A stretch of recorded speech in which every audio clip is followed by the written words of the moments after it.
Testing, testing, 1, 2, 3, 1, 2, 3. Testing,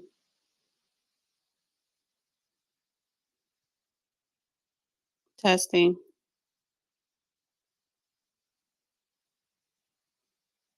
Test. Okay.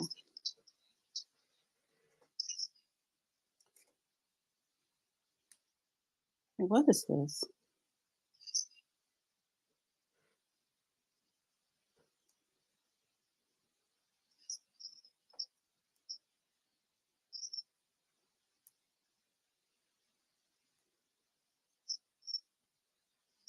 Why do I hear myself twice?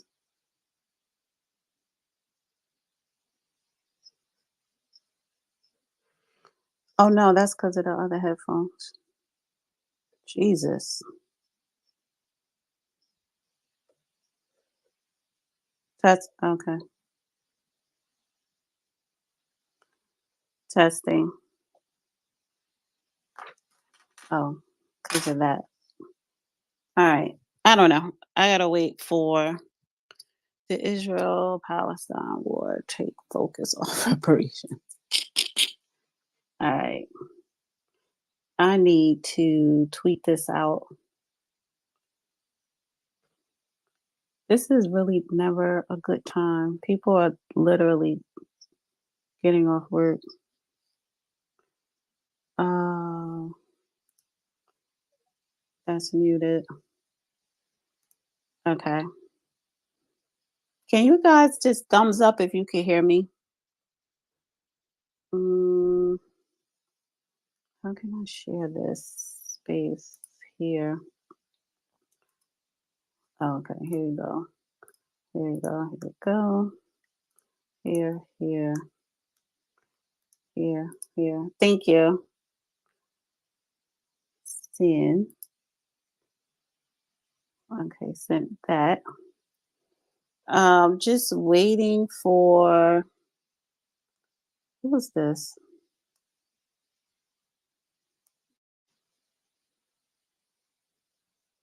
Hello. Hello. Hi. Did you want to say something? So I'm looking to learn. I'm not so familiar with the conversation surrounding reparations. Could you educate me a little bit?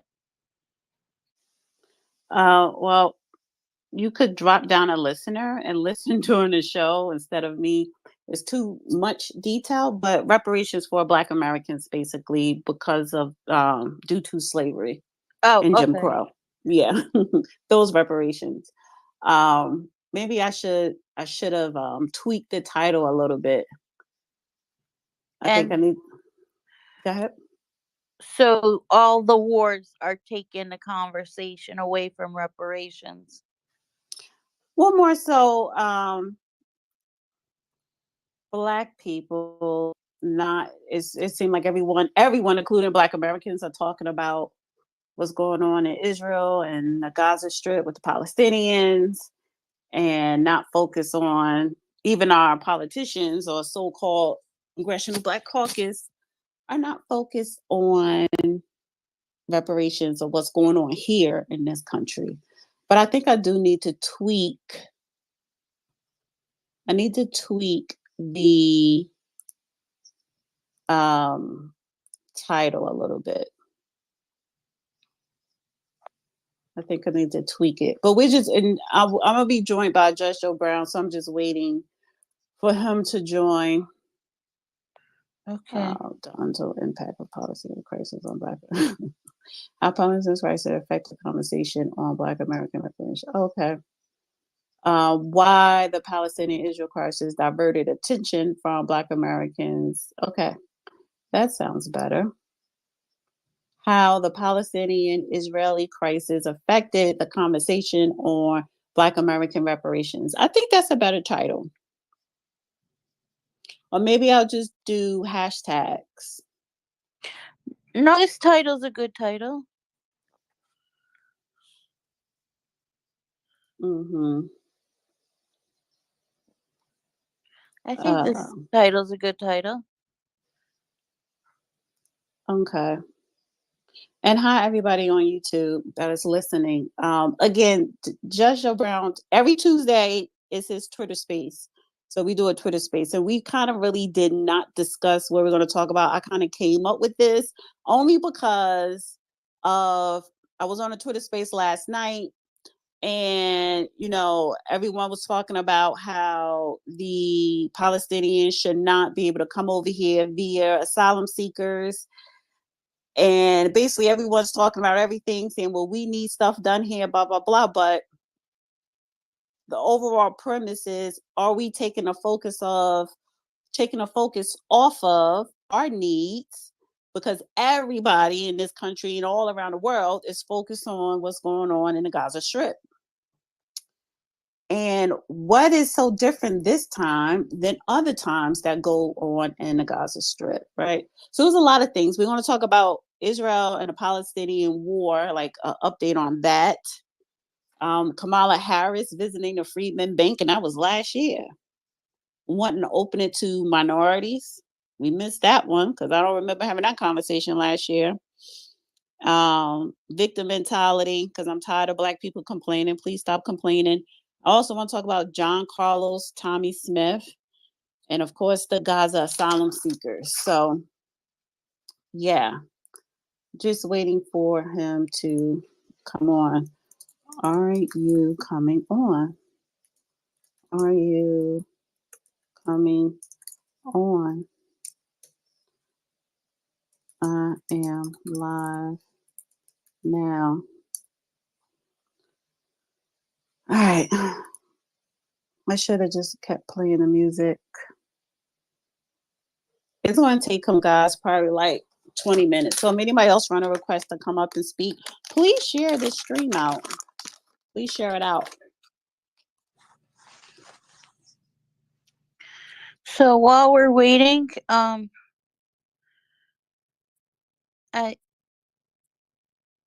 I think the reason why there's so much focus on the Gaza Strip, which is like double the size of Washington D.C., that's how small an area it um, is because it's a precursor to World War III. Because the money to Gaza is coming from Iran. Iran has been very vocal about the fact that they want death to America. Um, so if the U.S. is not in the war, they're just supporting the war because Israel and the U.S. are allies, and Iran and Hamas are allies. If U.S. officially declares that they're entering the war, and Iran officially declares that they're entering the war, that's two world powerhouses, and then Russia potentially could get involved, and Canada could potentially get involved, and so it's very imminent that it could potentially lead to World War III. So it's not just about a land dispute; it's about a imminent world threat. So that's my theory on why there's so much attention. Well, that's a good point. I People are saying that no, we're not headed to World War III. I think we are. Hold on for a second.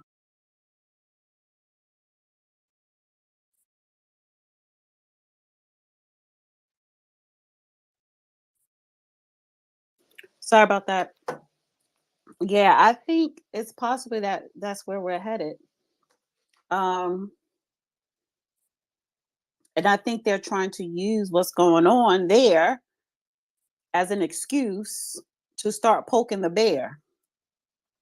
Because I'm just saying, what is different this time than the other times that, whether it was Hamas or the Israeli military going at each other? They've been doing this for decades. Let me call him and see where he's at, because I hate just waiting. The strike on October 7th, they were planning it for 2 years. It didn't happen overnight.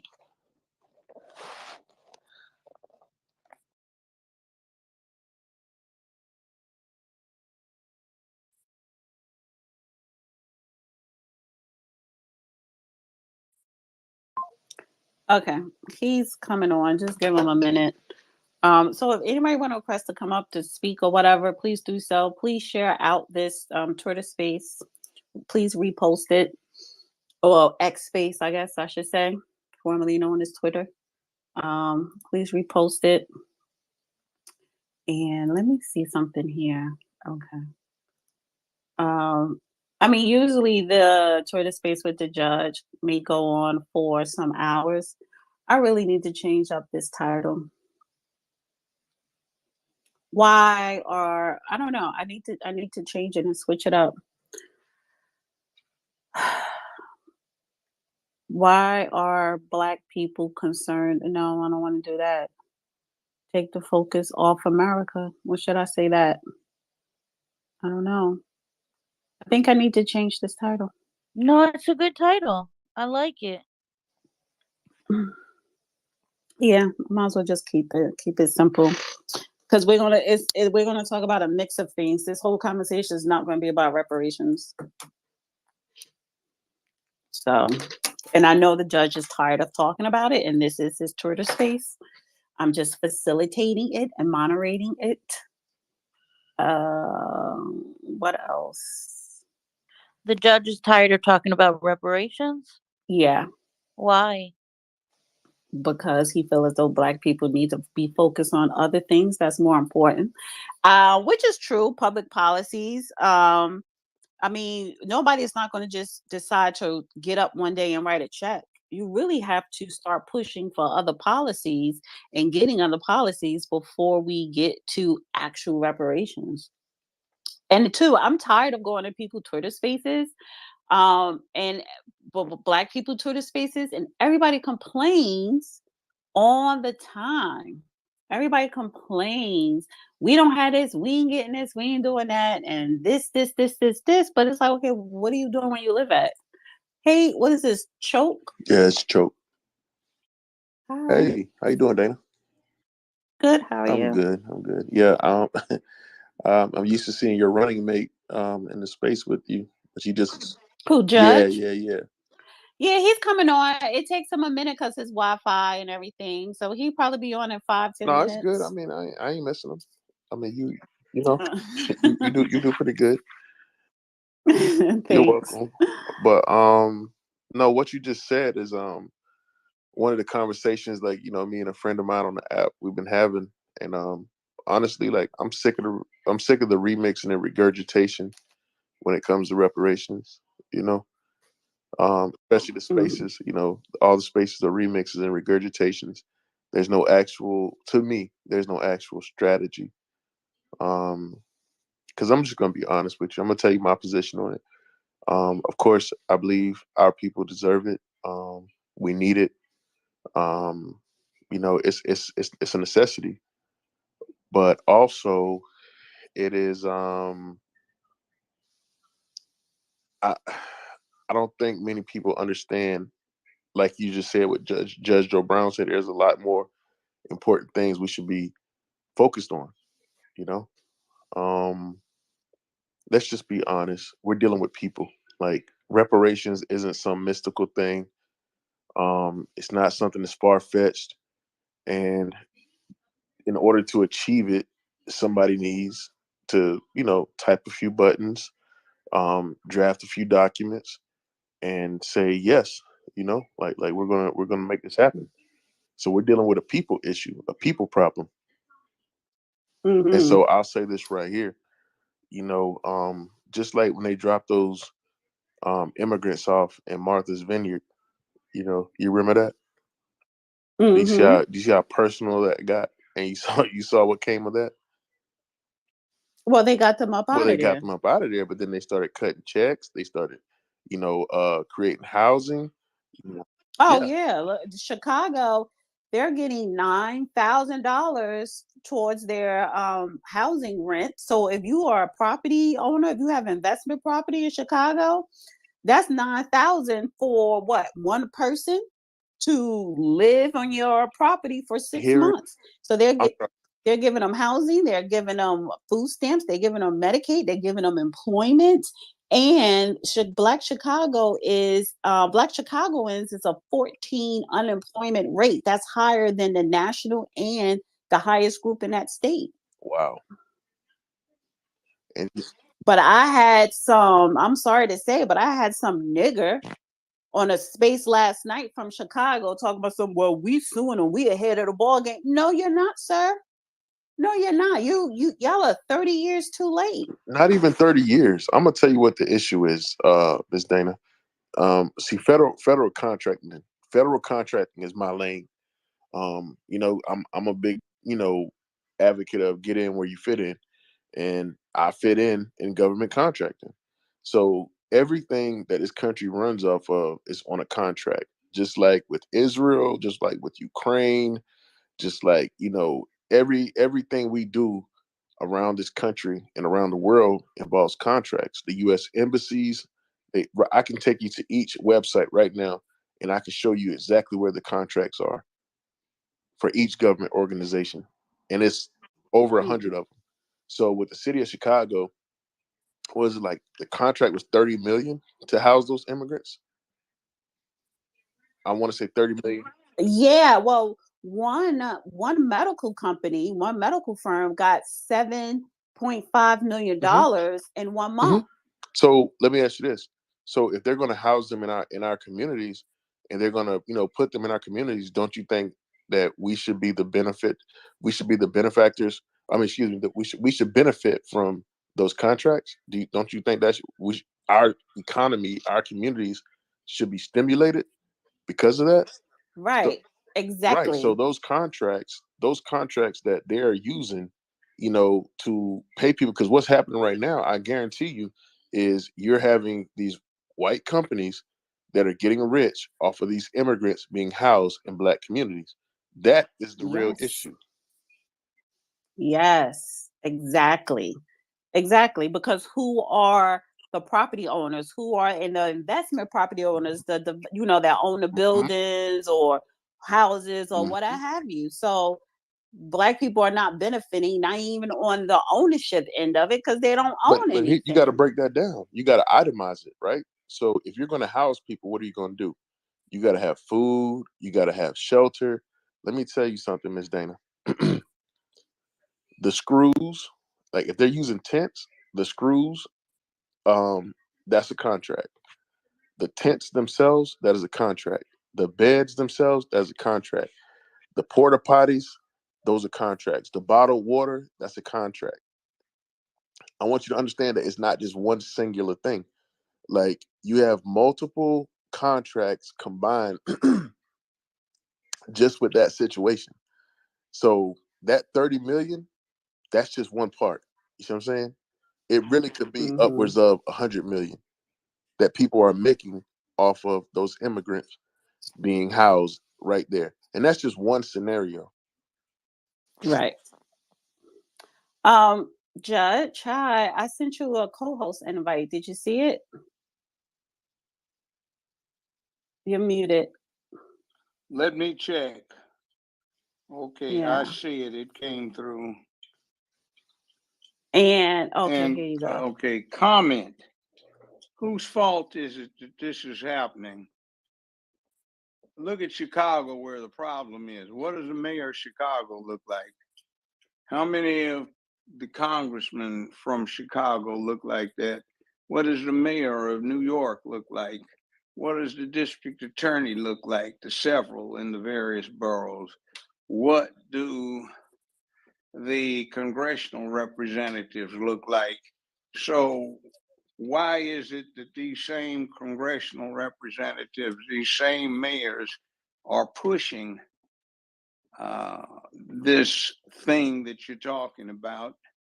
So if you elect them, why are you electing somebody that's advocating against your interests? Or is that really what's going on? So whose fault is it if we keep putting these bozos back in office? Exactly. And they don't look. Bragg isn't white. The mayor of New York isn't white. The mayor of Chicago isn't white. The last one wasn't white. So let's see. state's attorney, Fox, she certainly isn't white. So why is it that the problems you have are coming from the areas that have high black representation? What's going on? And who are you wasting your votes on? See, it's our fault if you put somebody in who's against you, you did it to yourself. And if you didn't know, you did it to yourself because you didn't check out what you were supposed to before you cast your vote. So don't whine about it. You asked for it. You got what you wanted. So, briefly before we started the space, I told you what the title was, and then I kept going back and forth after I started the space. Should I tweak it? Hannah convinced me, no, leave it. So I'm gonna leave it because where the focus isn't so much reparations. The focus of the conversation is what is going on in Israel and Palestine, which has been going on for decades, but why are all of America and the world, but particularly America, particularly Black Americans, focused more on that and not on reparations, or just not on any public policy that's going to benefit us? And I had this idea from News Total Space last night. It was a really good space. And he asked the question, basically, should people from the Gaza Strip be allowed to come over here via asylum or something like that? And I said yes, because they actually legally fit our definition of asylum seekers fleeing a war-torn country, as opposed to the millions of illegal migrants that came through the border currently as we speak and has been going on for over a year. So I'd rather have 20,000 Palestinians than 1 million South Americans come here. And then somebody basically was questioning my lineage, questioning who fathered my kids, talking about something, well, you sound like you from New York. Y'all need to worry about what's going on there. And I was trying to catch, okay, is he from the South? Because I was digging that ass. And then he said that, well, we in Chicago, we're suing and we're burning down the porta potties to the illegal migrants.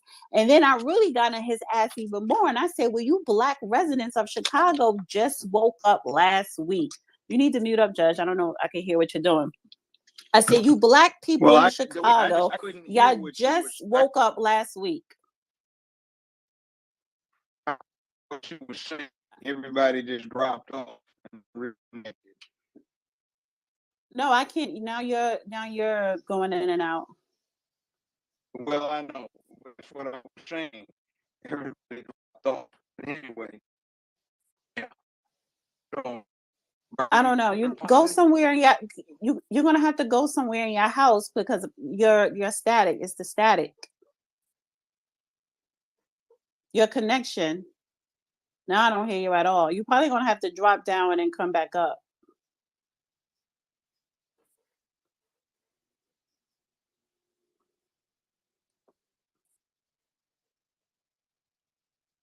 Are you gonna drop down? I can hear you now. Okay, now I can hear you. So basically, I said to him, y'all Black people in Chicago just woke up last week. You're suing the city. You should have sued the city 30 years ago when you had the first Black mayor who drafted to become a sanctuary city.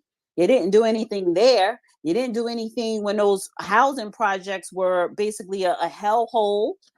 Chicago is a shithole on the South Side. And you haven't sued the city for that. Now you want to sue the city because the illegals are coming in. They're getting free rent for 6 months. They're getting employment. They're getting Medicaid. They're getting food stamps. You're Section 8. You on a 10-year waiting list. You have the highest unemployment, Black Chicago, 14%, right? Way above the national average. You don't own majority of your community or your homes. You don't have investment property, so you can't benefit from the $9,000 that they're giving the landlords to house these illegal migrants. But then you want to talk shit about me?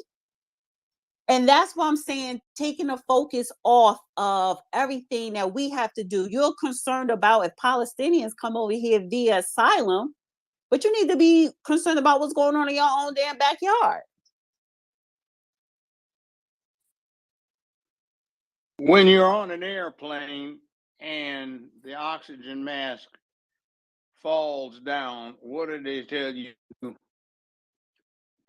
first? I Hello? think because you're moving around, you're I'm going not in and moving out. around. Can I'm you? in a seat. I have Oh, now. When you're on and the oxygen level drops below a safe point and the oxygen mask drop out from the overhead, what do they tell you to do? Meaning, whose mask do you put on first? you put yours on. So why All right, like what is going on with your the reception? somebody else hat on? Well, they block me. Okay, They is it want me to me? say this. They don't No, want I me to think put it's your this out. Wi-Fi. Well, it's not my damn Wi-Fi. It's anytime anybody.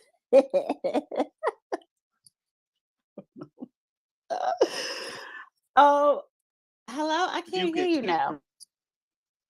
Damn, let me drop out and Okay, come so back. guys, yeah, drop out and come back in because I want to make sure that is it me that that can't hear him, or can you guys hear him going in and out? Show Yes, I'm here. Yeah, he now was going out. he okay, so it wasn't just me. So I'm like, it could have been my Wi-Fi, but yeah, I don't know, and I don't want to put on my conspiracy hat right now, but I mean they do tap his cell phone lines. They really do. Oh, here you go. That is it's ridiculous. That I think people don't realize that in 2023 you got the CIA, FBI tapping phone lines like COINTELPRO. I sent you the co-host request, Judge.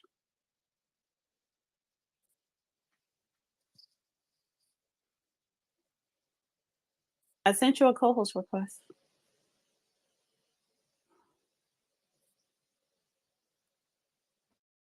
There you go. Well, it's nice. The reception fell in half as soon as I accepted. But anyway, point is you put your own mask on first so you can help somebody else's out. So you Alaskan stupid house Negroes and bed wenches, house wenches, bed wenches to represent you, and they represent everybody else but the people that look like them. That's our fault. I agree. So I wrote down some talking points. By the way, one little Mhm. caveat on that. The guy that just got elected mayor of Memphis, young black guy, he wants to turn the place into a sanctuary city. The black sheriff and the black chief of police want to turn it into a sanctuary city. Now, is it because they want to get millions of dollars from the state and federal government? They won't get a damn dime other than what they're trying to steal. That's one thing. But the bottom line is Memphis has a hell of an unemployment problem, the same kind of situation Chicago does. So what kind of damn fool has that kind of position? Right. Unless he's a bought off fool but a bought off traitor to his own people or to the people he or she represent. And that's what we're getting. By the way, go take a look at the membership list of the Congressional LGBTQ caucus and see how many of the Black caucus are on it. And you want to talk about reparations and you want to talk about Hebrew stuff, the Black caucus selected a gay, white, Jewish congressman from Memphis to be chairman of the Reparations Committee. So go figure. You want to talk about HAMAS, Hamas, or Hamas, or however you want to pronounce it, deal with the fact that in the late 1980s, the Israelis set the thing up as a counter to the Palestinian Liberation Front. Go in a little bit more details with that so we can have the Israeli-Palestinian update. Well, the point is that what they did to upstage and play long-term chess, but they made the wrong moves, is they created Hamas, Hamas, or whatever you want to call it, to counter the Palestinian Liberation Front. The Americans were behind it as well, so it backfired on them. That's like the same thing somebody else created, the NAACP, back 17 years ago, as a surrogate to protect their own interest. We got something out of it for a while, not so much or anything at all now, but it is what it is. And we have another thing that's comparable. We keep wanting hate crimes for black folk. We don't want that because it doesn't add anything to the law. And if we're stupid enough to fall for it, all it does is in 10 years, it gives them something to flip the script on us. So if people want to request to come up now and speak, please do so. I do want to take my time today because you're going to be basically offline, Judge, because you have to go out of town on business. So the latest thing, it was a hospital blown up in Palestine. And that hospital had children, mothers, parents, fathers, doctors. And it was blown up by the Israeli military. But now it's different reports saying that the Hamas used the hospital as a cover for their military base as well. Either way, it's messy over there, and it's been messy there. I don't have a problem with Palestinians coming here under the Asylum Act or whatever. I think they need to stay right where they are and add numbers to their own people and deal with it. How do they add numbers when they already same way the been Israelis dwindled down? Same way the Israelis had number. You fight hard enough, you can make it too expensive for somebody to say that. We invented that. It was wait. But the way you do it is the same way revolutions have been won all across the planet, and why we got run out of Nam, and why we got run out of Afghanistan. When you do the guerrilla war or the insurgency, the way we showed everybody how to do it in 1776, etc., the people that you're trying to run out can't afford to stay there but so long, and they give up and say, what the hell, it's not worth it. You know, like you playing poker, and sometimes you fold because it doesn't look like your hand is going to do anything except you lose your money. So you cut your cost. Well, is Israel, Israel has the backing of the United States. So of course, that means that the Palestinians need the backing of maybe Iran or China or Russia. They don't have anybody backing them. China's idea is to stay the hell out of it. And they think the best thing ought to be separate states. And that's what they're saying. And they say they need to work it out.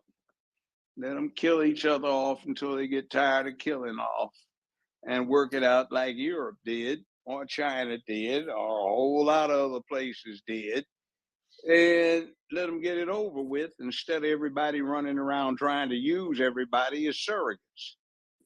I agree and I kind of disagree because they don't have the resources or the power to control their own water, their own electricity.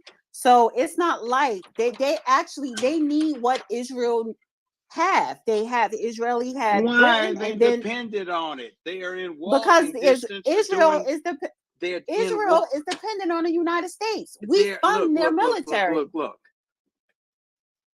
The Palestinians are in effective hiking distance to anything the Israelis have. So as long as you have enough to conduct a small arms infantry operations, you're in good shape when you're trying to deal with an insurgency and outlast the other side. Now they need No, you peace. can't if you don't have the numbers, Yes, and you you don't. have the numbers. You don't have the You military have the weapons. numbers. They do not. They have enough. The Palestinians, They no, they have don't. enough. The Oh my United God. States came into being, the colonies, after they defeated the mightiest navy in the world, or at least stood them off. They defeated the #1 army in the world, and they stood them off by allowing time to take its place. In other words, we ain't going anywhere. So you guys, you don't have to be here. We do. So you either kill all of us, which is not going to happen, or you get out because we'll kill enough of you. Now, I'm not picking any sides. That's just how it works. And trying to do anything else, you're lying to everybody involved if you know what's going on, because you're trying to use one side or the other as a surrogate for your interest. All right, Now, so what the United States ought to do, they ought to tell Israel, you're not getting one more damn dime, work it out. It's on you. If you want to sit there and kill all these people off, you'll catch the reparation from the rest of the world, which might badly impact your long-term interest, or work it out, because we're not going to help you. That's how you do it. All right, I want to go to the hands. Mimi, please, don't request to come up, because I'm not going to let you come up on the panel. So you might as well just drop back down. Hannah, Choke, and then I'm gonna go to the new Negro. Go ahead, Hannah. So with regard to letting the Palestinians from Gaza come in as asylum seekers, every single Muslim country in the Middle East has the possibility of taking them in as asylums, and every one of them has either not spoken up or outspokenly said they're not welcome here. Palestine is a small area, about double the size of DC, and they're close to the Middle East. So if anybody's going to take them in as asylum seekers, it should be the people who are close to them geographically. It should be the people who are close to them with their heritage, with their culture. It will be easier for them to assimilate. It will be easier for them to host them. And if they're not willing to take them in, why is it America's responsibility to be the charity of the whole entire world? We need to focus on our own interests, and we need to say, is taking in these Palestinians going to benefit us? I don't think so. So I don't think it's our responsibility to take them in. That's my opinion. Okay, thank you. Choke.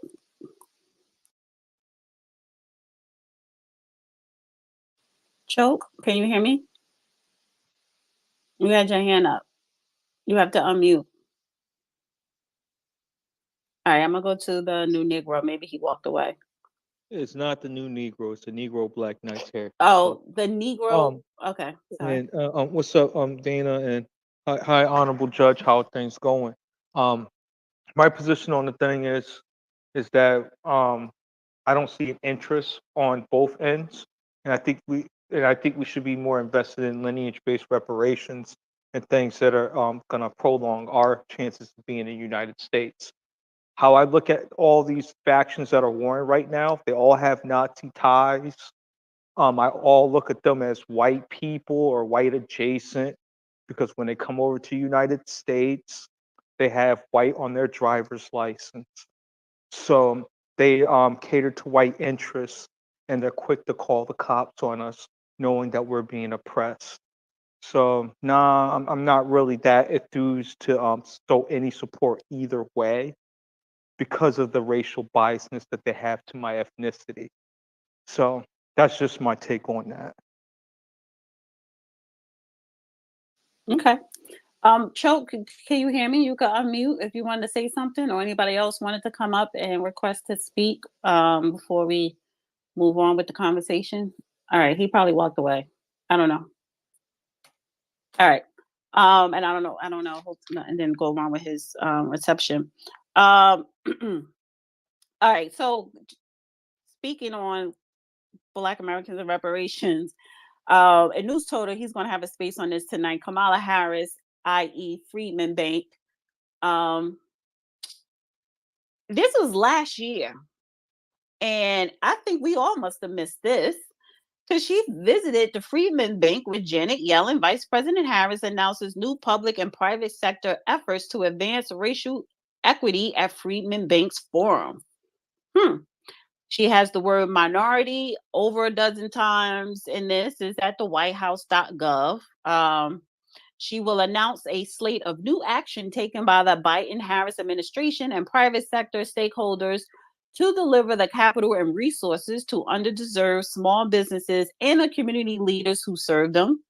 Small businesses are the engines of our economy and the path to economic prosperity for countless Americans and underdeserved communities. Community leaders, including community development financial institutions, minority depository institutions, and others, are vital to unlocking the full economic potential to these communities, turning previously sidelined talent into the source of economic growth and shared prosperity for all. Trying to just go down to the word she has, minority as well. They are committed to investing billions of dollars in undeserved communities and small businesses emerging from the pandemic. That's the Economic Opportunity Coalition. And I'm trying to, let's see, minority. So I'm sorry, Judge, can you still hear me? It says new federal investments in underserved small businesses. What that usually means, Government translation, is the Democratic Party is putting some petty cash out there for their folk to steal. That's what that usually means, because it doesn't go anywhere. It just gets to the little Atlanta housewife, boule function elite. It says new federal investments in underserved small businesses, government contracts for small disadvantaged businesses, new lenders for underserved small businesses, technical assistance for underserved entrepreneurs, opportunities for smaller asset management firms. So they keep saying underserved and a couple of words of minority. Well, who are the underserved? Why are people afraid to put Black? Wasn't a Freedmen Bureau created for It's Black? not going to be just Black. Just like if you go to historical Black colleges and universities, they're not all Black anymore. Everybody's in there because under American law, equal protection. What one group gets, the other group has to get. The other group, well, not other people, but the other groups have to get. So you can't limit anything to any one group anymore. And that's the other thing about reparations is you can't even make it race oriented right now unless you can show an individual harm. You're going to have to make it by some qualification that will include a lot of people in, unless you can demonstrate some threshold that will entitle somebody to reparations. That's American law. And they're not going to change it at this late date to satisfy somebody that they've basically walked over and shoved out of the way for a long time, because we have no respect. We can't even elect anybody that'll represent our own interest. And we fall for that fraud of Kamala Hyena Harris -Imhoff trying to claim membership when she doesn't have any. I want to go to Miss G, then Torin, and then the Negro Report, and then Black Native. Go ahead, Miss G. Good afternoon, guys. Hi. Hey, what's up, Dana? Hey, what's good? Judge Joe Brown. Thank you for hosting this space and also for tapping into this conversation. Apparently, for the last 3 years, I call these the little golden chests that are hidden around the country, where they find little pockets of money that they can dig into. They just figure out what language to use to attach to it. That's what it appears to be anyway. Because last year, I've been listening to the replays of these events because they're fully recorded. And last year, the Hispanic guy came in there letting us know that he letting everybody know that he was going to take 100 million.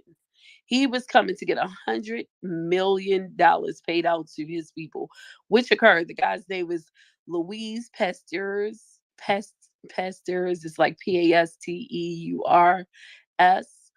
And what he's trying to do what they're coming to do right now is they're ciphering even more money out, and they're doing it all in the name of the harms that were all in the spirit of the harms that were done to us. Um, so it's a lot of, even though it's not, of course, like Judge Joe Brown said, it's not the way they're positioning this is not, it's a everybody's thing. However, we haven't demanded anything like standing in front of this stuff that they're doing. So the Hispanic community has surrounded the Freedmen's Bureau, and they're ciphering money out for all of their little small organizations and credit unions. So we're gonna be there next week at the next event, and let them know what's up, and they'll see. They'll know once we leave. They'll know what time it is. But yeah, What event is this? this is for the third annual Freedmen's. I don't have it in front of me. It's like the Freedmen's Bureau. It's like a convention that Kamala Harris actually spoke at last week. Um, last year. She's speaking. She's going to be there again this year, and they have like forums and breakout groups where they discuss different issues of disparities in America. But we're really not included in that, but they do everything in the name of the harms that were done to us. So we're gonna show up and let them know we don't play like that. Like, hey, you thought we wasn't listening at first, but we're back now. Why do we expect somebody like Hyena Harris to do anything for us? She's claiming that one great grandparent of hers was mixed, and that's how she gets to be black. And her daddy says that person wasn't mixed with black, she was a Hindu house servant. So even if it was mixed, considering all things that would have been involved, that would make her about 1/16 black, which was enough to be declared white in all of the old South. They just had that one drop came in the 1930s. Every single state that had been part of the Confederacy had rows where, say, the daddy was a plantation owner before the Civil War and was rich and lost all his white sons in the war. He could have his octoroon or quadroon child with his favorite slave mistress declared white. He needed two responsible white people who would attest to the good character. And if they could demonstrate that, say, in Tennessee, no more than 1/8 white, black, Alabama and Georgia, no more than 1/4 black, well, Mississippi, and in Louisiana, they had the highest standard, 1/16. Known colored ancestry, you were entitled to a decree of Caucasian status. About the beginning of the 30s, they switched that over to anyone not heretofore declared Caucasian with any known colored ancestry will be considered colored. Then, since you couldn't undo that, later in that decade, anybody with any known colored ancestry will be declared colored for purposes of this statute. Read Negro, Black, or whatever, or Afro, or African American. So you take people who are calling these meetings who aren't even part of what you are and expect them to deliver for you. As I said earlier, the chairman of the Black Caucus's Reparations Committee is a gay white Jewish congressman from Memphis, Tennessee for the 9th District. Now, what do you expect? All right, I want to go to Torin. Hey Dana, hey Judge, how y'all doing this Hi, afternoon? good. How are you? Good to talk to you again, Dana. My question is for the judge. Um, how soon do you think it will be before, if enough Palestinians come over to the United States, that they would become anti-black? Because we know that that is the pattern when immigrant populations come to the United States. As long as you can feel like, or you can be told that you're better than the American Negro, then all the doors of opportunity in this country are open to you.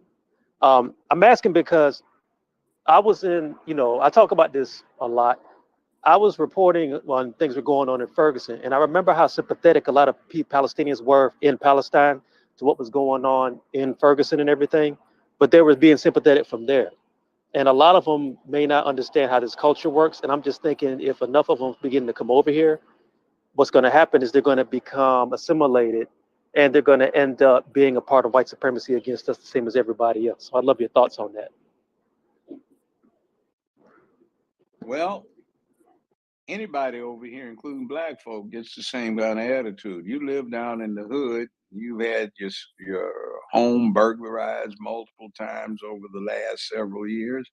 You put your grandchildren to sleep in the bathtub, so if there's a drive-by, they don't get hit by a stray bullet. You can't go anywhere without worrying about somebody robbing you, hijacking you, breaking into your car and stealing something. You get the same kind of attitude anybody else does. And there's no point anybody acting like a damn fool, wild heathen with no home training all the time. And that's what happens when people get exposed to us up close and personal.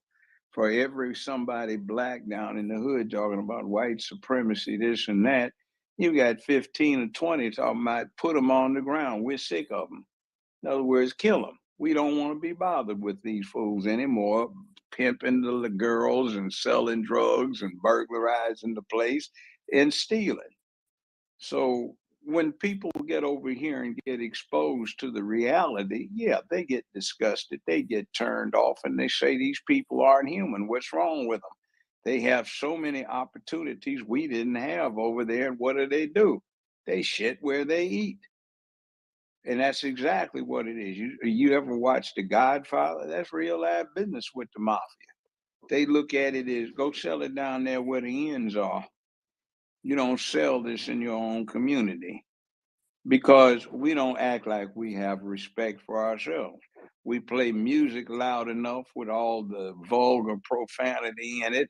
Not that it's all that horrible in the right circumstances, but you play it so you want to share it with somebody from 4 blocks away at 4 a.m. in the morning. Somebody's riding on a three-wheeler and it's open and they got it blasting up 200 amps. So everybody from blocks around can hear the profanity and the disrespect for womanhood. And what do you call that? You're in a restaurant, somebody yelling across the thing, talking about, did you get her last night? And we go around dressing not for success, not with urban camouflage like everybody else in the world does. We dress trying to, hey, it's me, I'm doing wrong. You see, we look like we're doing wrong and convince ourselves somebody was doing white supremacy on us when we were in an upscale neighborhood at 4 a.m. with the license plate expired for 2 months, one tail light out, one headlight cracked, your driver's license out of date for 4 months, and everybody in the car smoking dope and doesn't realize that, hey, you got something else in it besides marijuana because you put it there, or you're in a state like Tennessee where it ain't legal at all. And you wondering about somebody white supremacy picking on you. Now, there is racism. That's a product of something they call xenophobia. All humans suffer from it. And there's no point in passively going along with it. But you see, we passively put up with it. All we do is complain. And, it's deeds that count, not you running your mouth off. Anybody can sell a wolf ticket, but if you can't deliver, you haven't done anything except set yourself up to look stupid if somebody calls and say, hey, I want to buy a book of them to a premier performance with an encore and a curtain call. And I've seen all kinds of wolf tickets sold. You walk in our communities and people are trying to do suicide by drug without anybody knowing it. They're trying to do suicide by cop, suicide by neighbor. And it is absolutely profoundly ridiculous. We talk about pimping and hoeing and drug dealing and robbing the hood, not playing Robin Hood. So it falls on deaf ears when other folks see the truth and they have to deal with it. You want to talk about the other negative side about it? That whole George Floyd setup. Think about what we got George Floyd. We idolizing a dead junkie who at 6'5", 245, going on 250 pounds, got his ass whooped by a 5'9" tall, 145-pound white man, even if he had a gun in his hand. And he was high as he could be. He had fentanyl in his system. And you want to talk about Palestine, the cupcake shop, or let's put it the shop where the $20 bill counterfeit came from that he was trying to pass back was supposed to be run by the Palestinian mob, all right? So we have all kinds of problems, and we're too damn ignorant and too damn willing to go along with a sucker play and a con game to ask the appropriate questions. We have to start doing that. Then we have to start saying, hell no, stop complaining and do something about it. You got a black caucus, black congressional caucus that's doing every damn thing possible to undermine black interest in on behalf of that alphabet mob, which is a cult. I'm not getting on gay folk. I'm getting on that damn cult. They're doing everything they can, and they're joint members with that cult's congressional caucus. What the hell do we expect? We have to have pride and start taking it back and stop voting blue, damn it, all the time just because you're talking about the lesser of two evils. Hell, it can't get any damn worse than it is right now. Don't act like a damn lap dog or a dog that whines and tucks its tail between his legs and rolls over belly up when it gets beat. It's embarrassing. And when people see that, they turn against it. They just said, this is disgusting. When is people going to act like they're human and when they're going to act like they're men and women?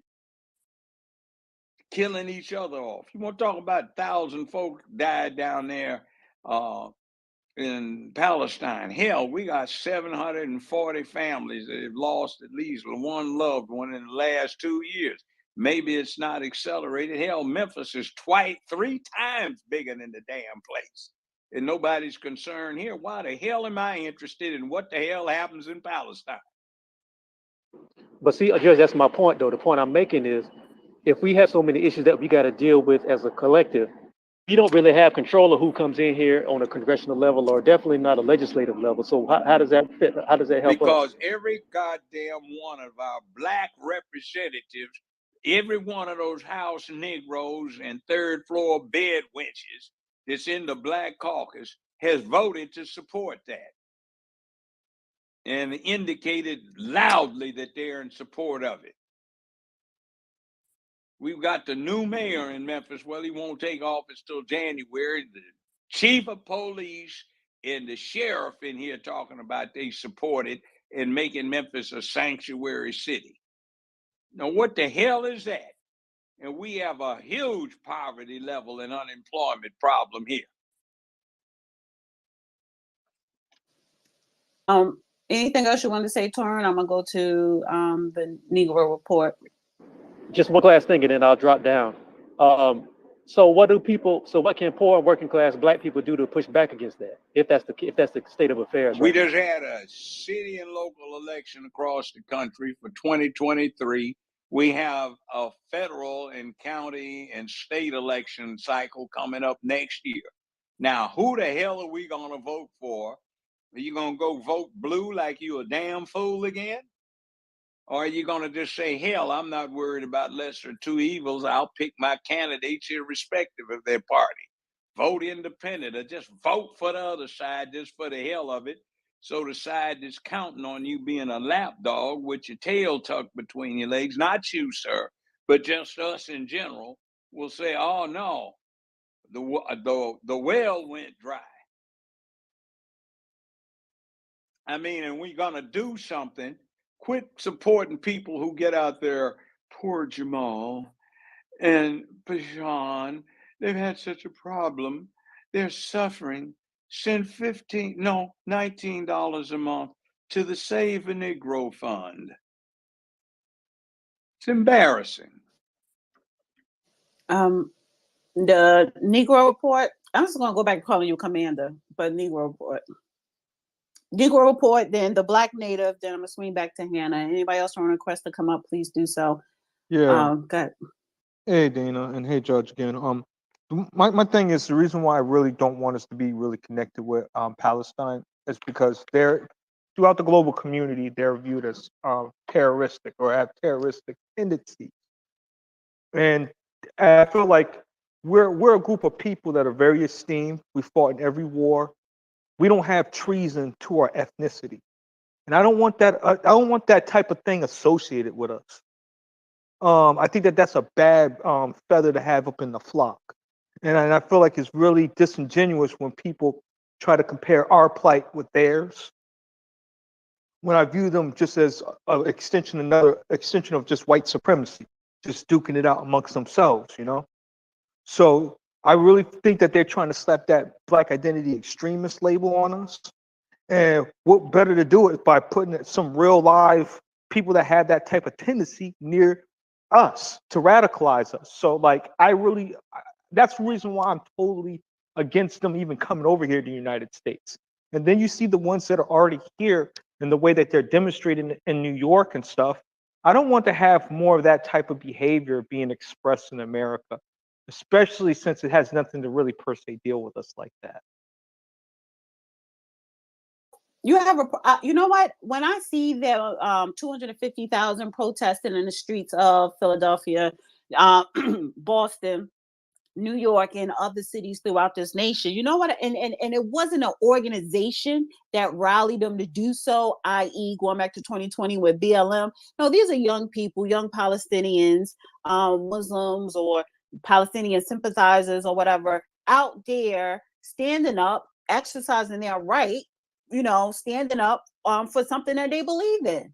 And the thing is, they didn't need one organization, to dictate them and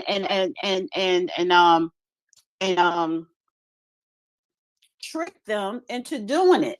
So honestly, I feel as though that same energy that they're displaying, we should be displaying, and we don't do that. That is the difference. And I don't have a problem with anybody protesting for whatever their cause may be, because that's their American right to do so. But go ahead, Negro Report. We have protested and we have done things of that nature, but we have a government agency, not one, but several, that are definitely against the interests of our community. I don't really see them having that type of vigor to that community because they're agents of white supremacy at the end of the day. Uplifting their interests will only hurt our interests here on American soil. It's nothing personal, but I want my lineage to thrive over all groups, not just one, but all, because that's deserving. Because we were excluded by these groups, and they all colluded against us so that they can maintain their slice of white supremacy at the expense of our demise. So no. Just a question: do you think that is it the fault of our government that chooses to put other groups ahead of us, or is it our own fault not taking accountability and making sure that we keep our issues in the forefront by making sure public policies on a state and federal level is being passed in our favor? Like, whose fault is it why other groups are pushed ahead of us? Our fault. Our fault. Yeah, I would say it's a combination of both. You have people that have paid outside interests who are getting money from outside groups that are not government, but these are other ethnic groups to push an agenda that is counter narrative to the lineage-based collective. They do this at the expense of our community, which is very, very dangerous. And that's the reason why when I looked at this whole Palestinian thing, It's like, where's this energy coming from? Why are they trying to equate our struggle to theirs? When they come over to United States soil, they act and behave in white supremacy. So that's just my take on it, Dana. I think we need to just focus on us. And if the Palestinians want to do right with the African people that are on the continent, the black Palestinians that they kick around, and maybe they might win a couple of fights. Instead of coming to the United States, black Americans, who we send our stars over to support them. And they come over to the United States and shove their nose up at us. So no, I'm cool. They can hold theirs. They need to hold theirs and make peace with the black Palestinians that are there. And then maybe we can rethink it. But until then, they have some very anti-black behavior that they need to work out themselves. Okay, I want to go to Black Native. Hi, hey Dana. Hey Judge Joe Brown. I just wanted to Hi. speak on. Hey, how are you, Judge? I wanted to speak about the Freedmen when Sister Giselle was speaking about the Freedmen Bank and how Kamala Harris, which nobody knew. I know she's not black. You know, she can call herself black. She can take pictures with collard greens and Timberlands all she wants and shake a jig at a black cookout, but we know she's not black. So, but I pulled up something because it's always been said that, oh, you know, because it says Freedmen, but we can't specifically say it's for black people. We have to throw in minorities or underprivileged or underclass, all these other different terms, instead of saying this is a bank for black people, founded by black people. And it's a bank in North Carolina called Latino Bank, right? I'm going to read the history. And it says Latino Credit Union was founded in 2000 as a grassroots response to a wave of robberies and muggings of the Latino immigrants in Durham, North Carolina. Since then, it has become a national model for credit unions and community development financial institutions seeking to serve unbanked individuals and immigrant communities. So it goes on to speak about how they're for the Latinos, and when you go on their page, because see, they built that bank. It was a Rite Aid at one time, and then all of a sudden I turned around, it was a Latino bank. Credit, I didn't even know it was a credit union. Somebody else told me that, but it specifically states that it is for the immigrants and Latino community, based off they claim they were being robbed and mugged. So why is there an issue whenever we say, hey, we want something specifically for black people, even though we know the history of Freedom Bank, which was based out in Harlem? It was started by black freedmen. So what is the hiccup of that? Well, I don't understand that. Why can't we just call it what it is? If everybody else can say they have an Asian bank specific to Asian people, or then they'll go deeper, maybe Chinese, or you know, the Asia's a continent. But what is this hang up? well, And I just want to say that, not land. perhaps it's this. We look at Jesus as our salvation. Its representatives are pulpit pimps to a great extent.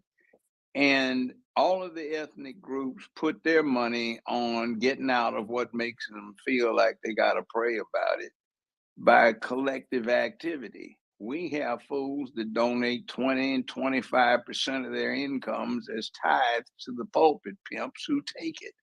That's where our money goes. We have nothing to invest because we spend it on trying to feel better about the sorry job that we have done for ourselves. We buy bling with it. We don't buy bang. We buy show. We don't buy substance. We get impressed by appearance rather than actuality. We get stuck on stupid rather than being impressed by deeds. And such deeds as we do pay attention to are worthless distractions because all they are is performing in some athletic contest that doesn't have one damn thing to do with our circumstances politically, socially, and economically. We ought to be deeply ashamed of ourselves for falling for every con game that this kind of system in this world offers. Now, we can do better, but we have to start understanding that we have to be brave and courageous and prepared. It takes hard work. And we don't need a work ethic just for jobs. We need a work ethic for attitudes. We need a work ethic for getting it together and developing courage and bravery. We need a work ethic for parenting and parenting skills. Everything ain't about a vocational thing. You can be vocational all you want to, have all kinds of services. That's important. But those people are getting replaced by artificial intelligence and computerization and ever more sophisticated industrial technology. You need somebody who knows how to work it, manipulate it, and invent it. And we are trying to talk ourselves into the easy way. We talk about, man, we making so-and-so. Well, guess what? Under American standards, middle class starts at $125,000 a year per person. And we don't make it. And we are sitting up here going for this blue bullshit where they're excusing student loans, but it doesn't apply if you make over $125,000 a year. Everywhere else on this planet Earth, if you have a 4-year college degree, that's almost automatic admission into the middle class. And for us, we sit there and we look at it 125K, which is the entry level for middle class, being an unattainable goal unless there are 2 people in the household trying to make it. And then half of that breaks down, man, my woman make 110 a year, man. I bring in 30,000, man. We doing good. Yeah, well, you ain't working hard enough. So get ready for it. We getting put into a sucker play, and it isn't just black folk around here. The whole damn system is corrupting people because they have an ideal propaganda engine that has never existed on this planet before. It's called mass modern communications, cell phones, computers, laptops, pads, you name it, tablets. And we tap into that crap and we get it coursing through our brains. Tell a lie long enough, loud enough, you can get anybody, including the damn liar, to believe it. And we get the lies put in our heads, and we sit here on X and Facebook and Instagram and YouTube wanting references. And all it is some hustling pimp put it down in writing to get a bigger check out of it. And it's not verified anything else. And we'll accept that as documentation. A lot of times, some of the wisest people you want to ever run into with a recall of what the events and details were about, hell, they were there to witness it. You don't want to hear from them because you don't accept that it's something valid because it's not in writing. Well, guess what? A lot of writing ain't shit anyway. So, But damn. So let me wrap it up. So from what I'm hearing from you, Judge, we have a lot of issues, pretty much, damn near. Yeah, we're fighting on all fronts. But the people that are supposed to represent us, you already called them out. The Black Do Nothing Caucus, the NAACP, who ain't did shit, excuse my French, hasn't done anything for Black people since its beginning stages. What do Black youth, who's going to be there for the Black youth? Who, like, who are their mouthpieces? Because the people that are supposed to be representing us, time out. Why do they need a mouthpiece? They haven't learned shit yet. They need to be acting like well, who's going to be their teachers? There you go. Somebody has to teach what them. happened to parents? All of these children got parents. Somebody birthed them. They didn't come out of nowhere. Aliens didn't. But if their parents is jacked up, if the parents are jacked up, and they don't have the parents as their teachers or leaders, we need somebody there. And if it's nobody there that you're saying, then we up Shit's Creek without a paddle. Now, that's what we're doing here today, right now, trying to offset that, because we're encouraging people to speak out instead of being too punked out, sissified to say something about the wrong they're staring at. Oh, I don't want to make anybody feel bad. Like Lizzo, she looks like a fat, naked slob, but nobody wants to talk about it because everybody wants to be nice. She's entitled, and then the heifer sits there and does her employees the same way we're supposed to be protecting her from. When people start talking about you acting like a slut, what's wrong with you? Our children don't need to see your naked fat ass. Put some clothes on. You might have a nice personality and a nice voice and have some musical talent, but cover it up. We don't want to look at you, and we shouldn't any damn way. So why don't we speak out on it? When you get some of the people that we support who sell us out, we still can't get away from it because it's not done. We have to be nice. Nobody is supposed to be shamed. Oh my goodness, you might hurt their feelings and they might have a guilt trip behind it. The guilt is good, shame is good. And we want hate crimes because somebody might talk about it. Well, bust him in his mouth. If it's fighting words, then act like it. I know I'm not supposed to say that as a judge, but I've been in enough fights in my life. Hell, the devil's the matter with us. I want to go to Hannah. Black Native, everyone could stay up, and I'll swing back around. Go ahead, Hannah. Anybody else want to request to come up, do so. Hannah, and then I just want to insert another part of discussion, talking point. Go ahead, Hannah. First of all, it's the first time I'm listening to Judge Joe Brown, and I am so impressed. Spinning facts.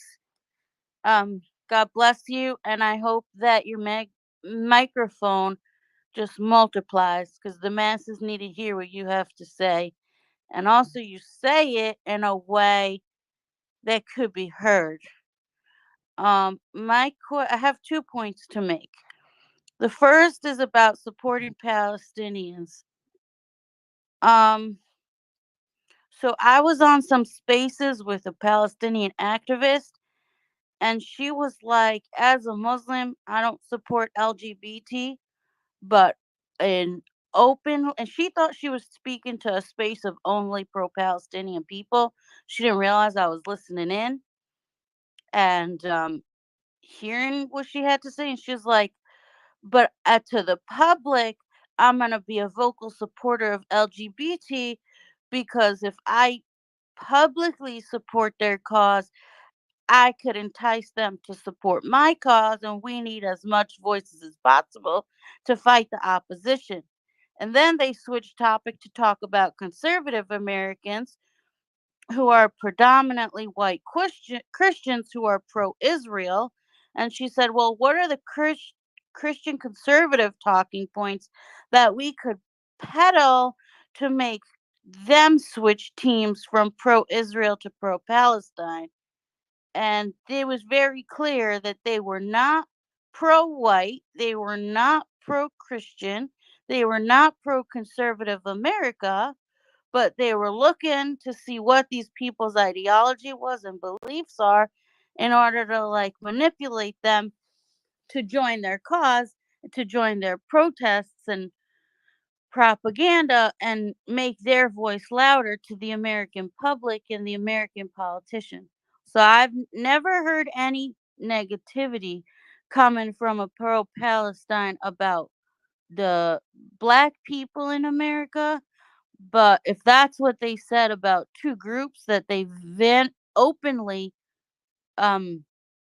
spew hate about, of like, well, publicly this is what we got to say to get them to join our fight, I would question joining arms with that kind of rhetoric behind closed doors. That's the And then point, my man. other thing I wanted to ask Judge Joe is Margaret Sanger built Planned Parenthood. She was a white supremacist. She had strong ties to the KKK, and she was very vocal about the fact that she opened Planned Parenthood and the fight for a woman to choose what she wants to do with her body, aka the fight for legalizing abortions. She said that it was to reduce the population growth of the black people.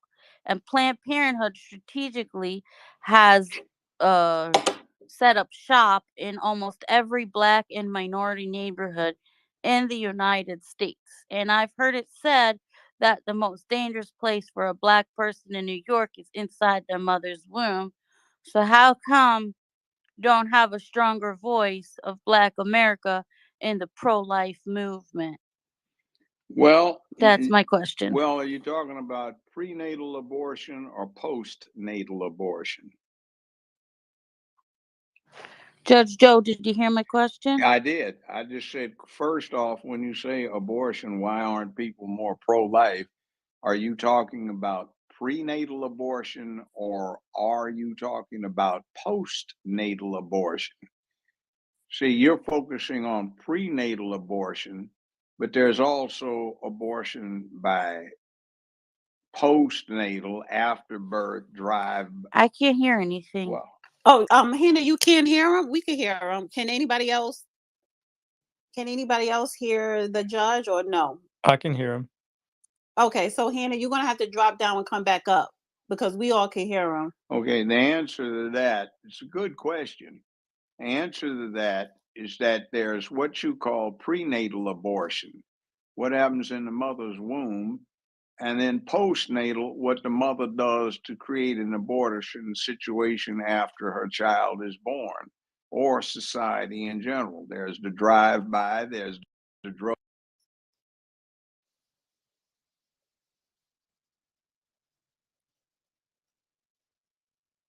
What Suicide. happened, Judge? Oh, there you go. Okay. I don't know. I'm here.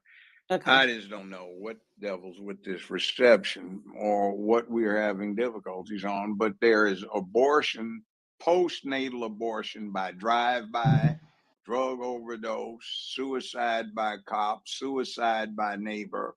There is postnatal abortion by just random, stupid, and overeating, bad diet, everything you can think of, poor health habits, you name it, capital punishment. And it's sort of a question of where does it come in? See, we are focusing on one thing, and then there's that other element.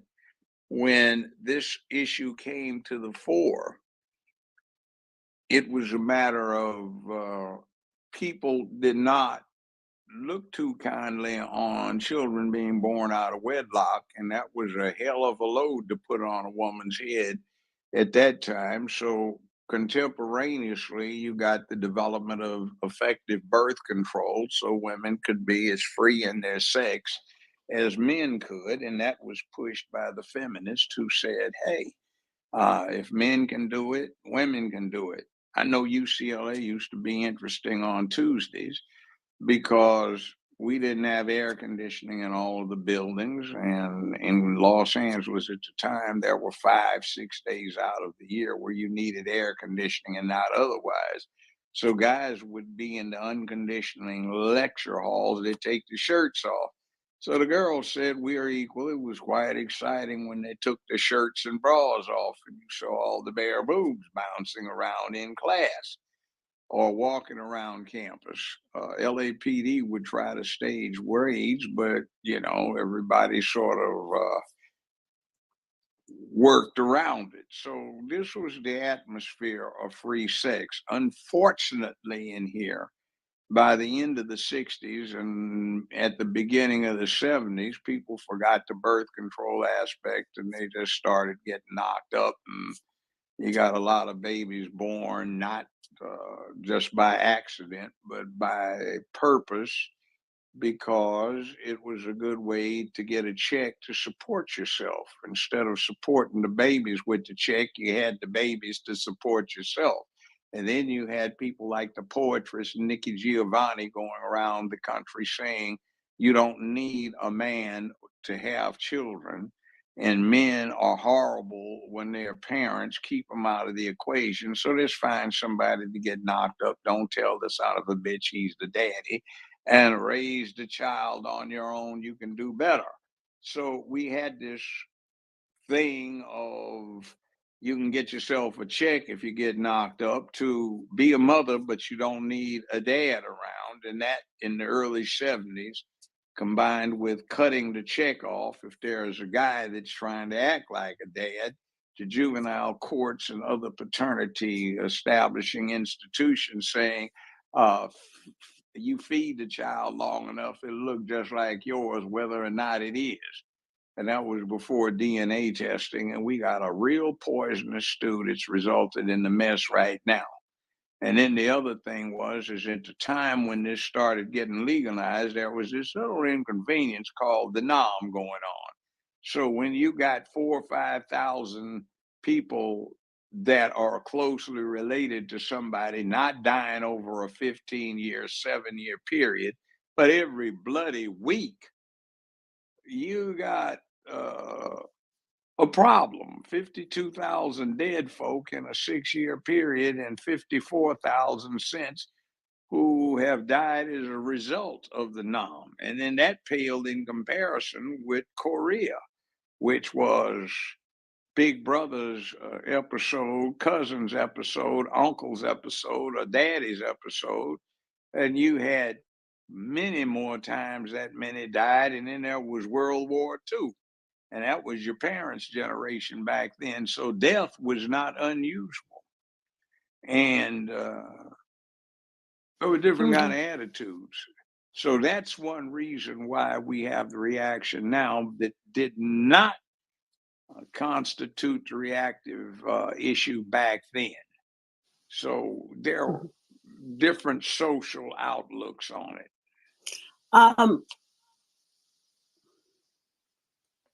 Hannah, I don't That's know if just an explanation. yeah, she by had the to way. drop. She dropped down because of her audio. But if you're listening, you could come back up if you would like.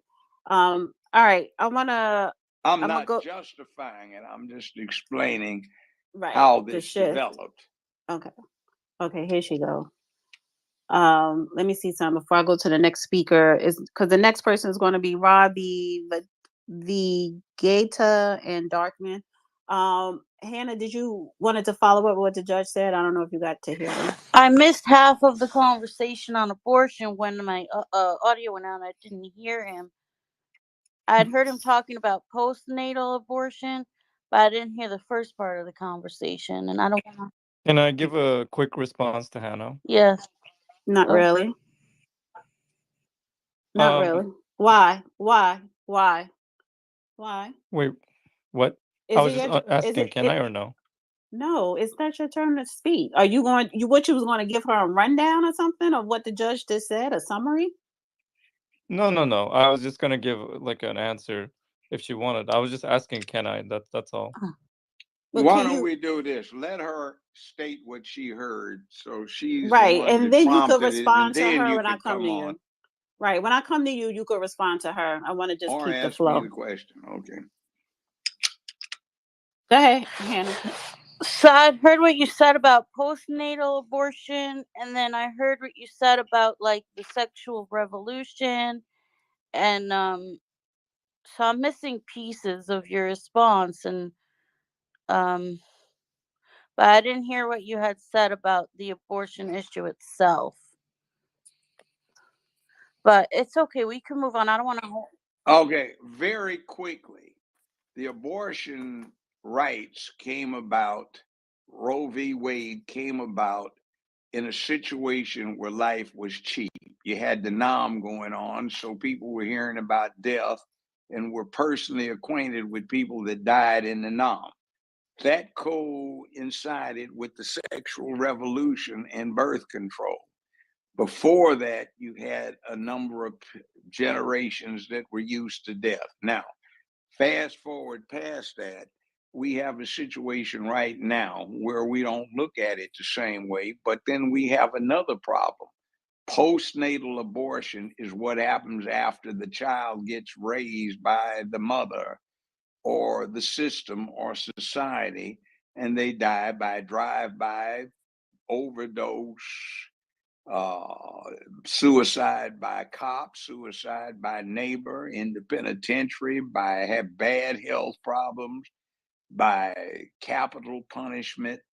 You see, there's death out there. So the question poses itself, which is worse, before birth or after birth, when the policies are reflective of the same kind of things? So what are we going to do about ending one kind of problem that is to a great extent similar to another kind of problem? Okay. Who was next? Oh, Robbie. Robbie, then Vegeta, Vegeta, Vegeta. Yeah, Vegeta. that's a Sorry, yeah. Vegeta. Now you good. What is it? Good afternoon. Salute to the judge. Salute to you, Dana. I'll keep it short and sweet because basically Judge Joe Brown said everything I could have said. And I say this all the time when I go into Democratic spaces and I listen to conservative spaces. And as far as to address the title of the room, does the Israel-Palestine conflict take focus off reparations? No, I don't think so. I think everybody that's steadfast about that is going to stay steadfast. But what I do see going on and why I think America's going to pay the stupidity tax, as the judge alluded to, a lot of people are not educated. A lot of white people are in denial. They don't want to address the truth when it comes to the Democratic Party. I'm a feminist. I support women's rights and women equality. I don't have a hang up about that. But you do have extremist voices now that are feminazis that hate anything man. They try to muddy the waters. They try to be like the Wizard of Oz and dig in their bag and say they got something for the scarecrow, for the tin man, and for the cowardly lion. Everything's symbolic, but they don't have anything tangible. They had to have something tangible for Dorothy. And so when black people are now saying we want something tangible for our vote, they're surprised about the results in Louisiana. I keep telling them that they're reading the tea leaves wrong, and they've lost the propaganda war. So now everything that's right is wrong. Everything that's wrong is right. Everything that used to be tabloid news that my mom would say was fringe has now become center mainstream for advertising dollars. And they don't understand super PACs and dark money. Dark money pushes money behind issues. So some of these feminist issues now, like I'm trying to tell the Democrats, now is not the time to do identity politics. They got all black people basically with these indictments. That's Operation Black Shield that can have us targeted by extremist groups. Then, in addition, to try to even associate us a little bit with Hamas, even though some people's intentions may be like on a humanitarian scale, they don't understand the rise of fascism and how people are using fear to control people. And if anything, I think this conflict is just convenient so we can take focus off our domestic issues, just like Israel's using it to take focus off their domestic issues. They know they have the military prowess to impose their will. So I think it's kind of a nothing burger for us. But as a humanitarian thing, you don't want to see anyone die.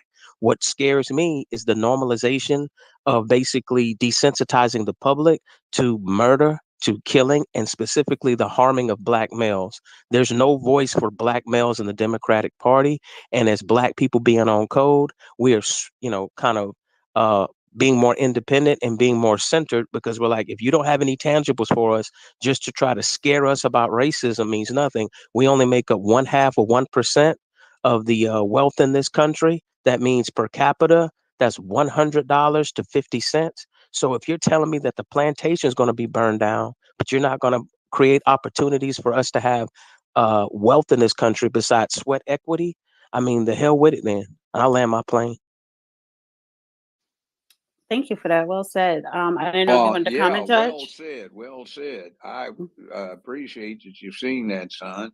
One of the things, though, about why we don't have wealth is our wealth goes to the pimp preachers. Not all preachers are pimps, but to the pulpit pimps, 20, 25% tithing, 15 and 10% tithing. It's just like that oxygen mask thing and about bringing in more immigrants. When the oxygen mask falls down, put your own oxygen mask on before you put anybody else's on so you don't pass out and you die and they die too. So take care of home front first. Take care of your own problems so you will be able to go deal with somebody else. Now, that doesn't mean get filthy rich, but at least be able to sustain yourself. And if we stop buying bling and bullshit and sustaining a cadre of pulpit pimps, I mean, there are good preachers, but they're few and far between these days. And if we straighten that up, we'd have the money to get somewhere. I was out in California, back and forth between California and Tennessee for a long time.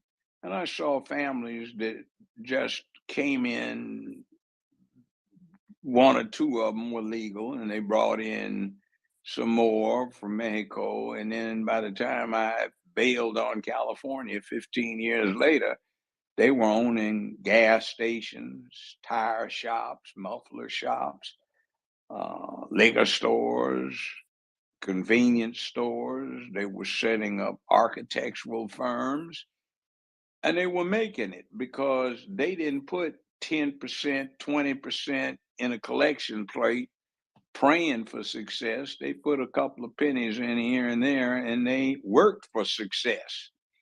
They did not show up half hour late, 2 hours late for work. They didn't go shirk off and take 2 hour long lunches and try to get out of there and start listening to Twitter or reading Twitter and X for 3 out of the 8 hours there at work on the boss's dime. They worked overtime, took short breaks, and stayed after hours, and they had a hell of a work ethic. So, yeah, I've seen people come in and do stuff. And one other comment, ain't everybody evil just because they come from Palestine, Mexico, or anywhere else. And if you want to see what the point is, take a look at these pictures you see of Joe Stalin, Winston Churchill, and Franklin Delano Roosevelt, and occasionally you get Charles de Gaulle in there.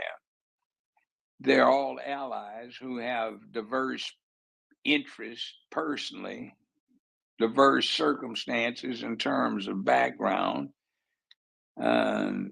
diverse interests that they represent in terms of the governments that are involved, but they all collaborated to get rid of Tojo, Benito, and Adolf, and they did. After that was over, they got to clashing again. But we have to understand that sometimes it is appropriate to build alliances, and that's going to be a necessity. Now, I'll pass the mic. All right, so I want to go to, how do you say a word? Vegeta. Vegeta. Yep. Vegeta. Okay, sorry. No, Vegeta Vegeta. It's okay. It's not a big deal. and Vegeta. I want to make Um, sure I say it right. Hannah, I just wanted to respond to the abortion question you asked. Not everyone believes that a conceived fetus is a human being. That's strictly your religious view. That's why other people don't fight for it.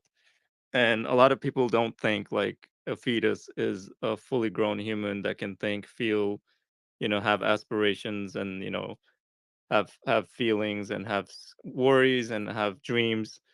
But there are real people in the world that are living that you should focus on instead of the fetuses. Thank you. Okay. Does That she was want it. to reply to that briefly? Yeah. Well, that's a good point and a good contribution to the dialogue. I personally believe the pro-life, pro-choice argument shouldn't be binary. There's a lot of like nuance in the middle. But what I was saying is fighting Margaret Thatcher and her, because she was very successful in her agenda. So not necessarily joining the pro-life movement, but more of like providing alternatives to Planned Parenthood of like um to help grow the population, because her agenda was to diminish and destroy, and she found an angle to do so, would kind of counteract what Margaret Thatcher was doing. That's an interesting point of view. I would say this.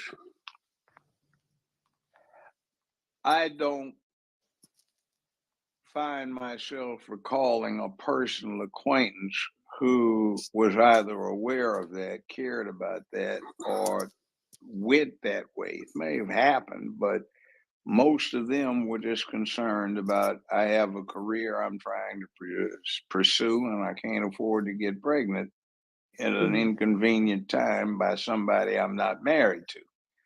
And that was just the driving engine in those days. So it is what it is.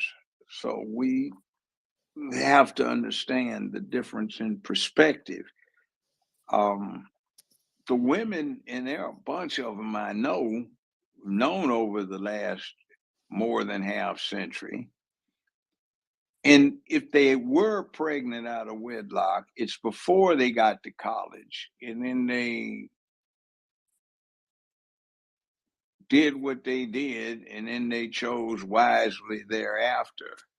And when they got pregnant, it was at a time usually prior to 1965 when birth control was not as widespread as it became. Now I think there's 62, 64 forms of effective birth control, and few use them for various reasons. So it's a different kind of thing. And again, you have to understand that in that society at that time, death was no stranger to anybody. One other point. They pass this around quite often. I forgot about this. And the last I checked a few months ago, it still seems to be valid. Out of every 5 human pregnancies, 3 of them spontaneously or naturally abort or miscarry within the first 30 to 60 days without the woman being aware of it, other than perhaps she feels she had a bad period. So the theory was, as if 3 out of every 5 are going to naturally abort, you might as well just help the odds out a little bit when it was convenient to you.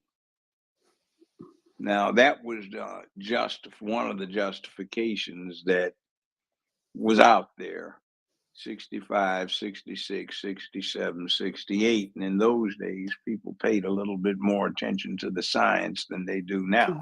I want to move away from the abortion talk because it's very sensitive on YouTube, and that's really not the topic. I want to go to Negro Report, ODB, Anti-Girl Code. Then I'm going to bring in a new talking point, and then go to Ichigo, Davy, and Sexy Rock. Go ahead, Negro Report.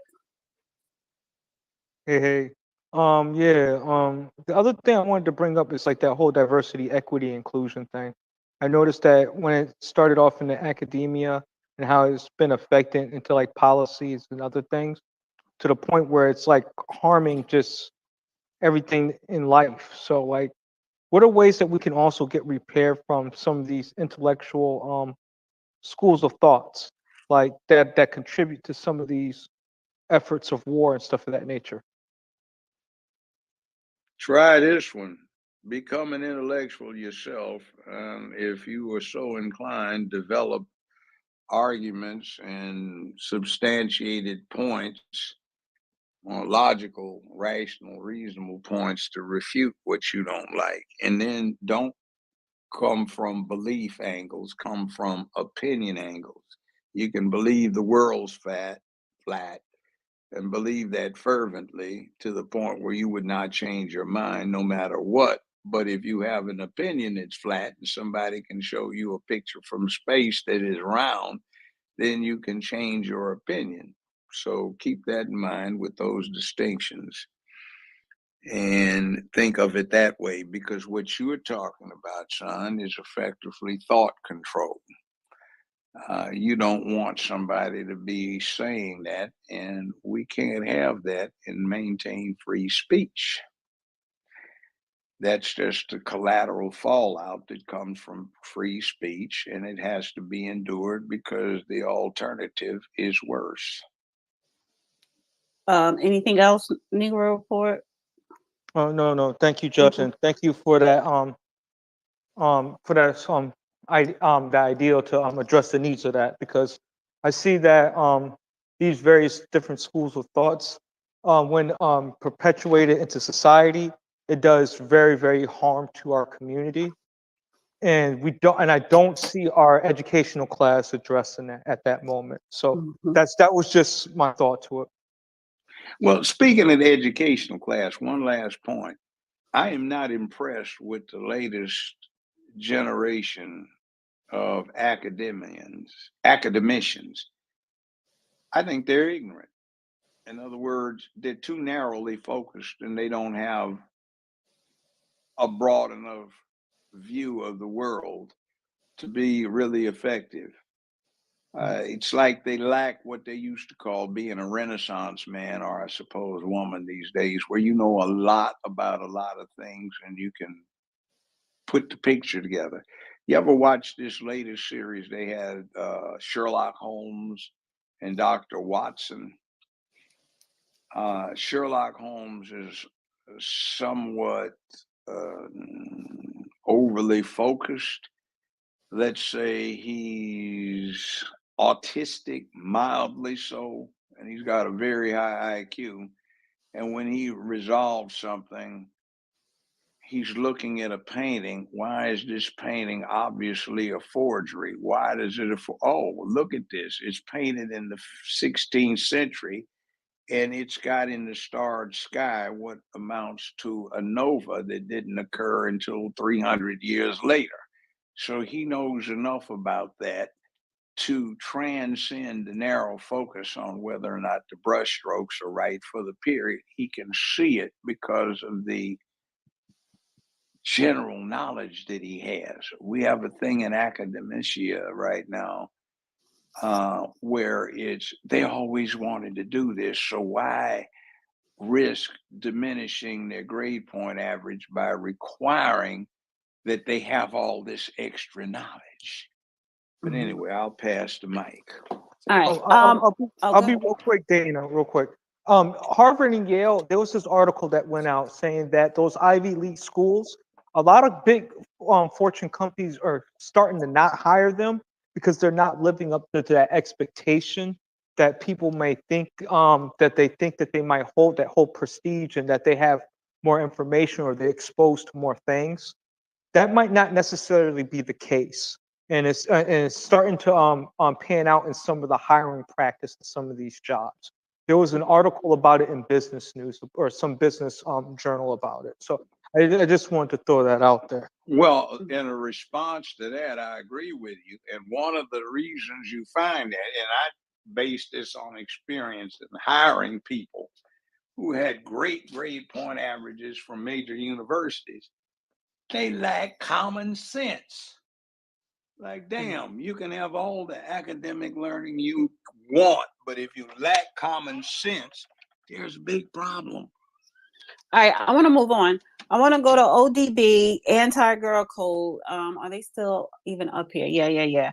And then I want to bring in a new talking point because I want to get into John Carlos and Tommy Smith. So go ahead, ODB. Sorry.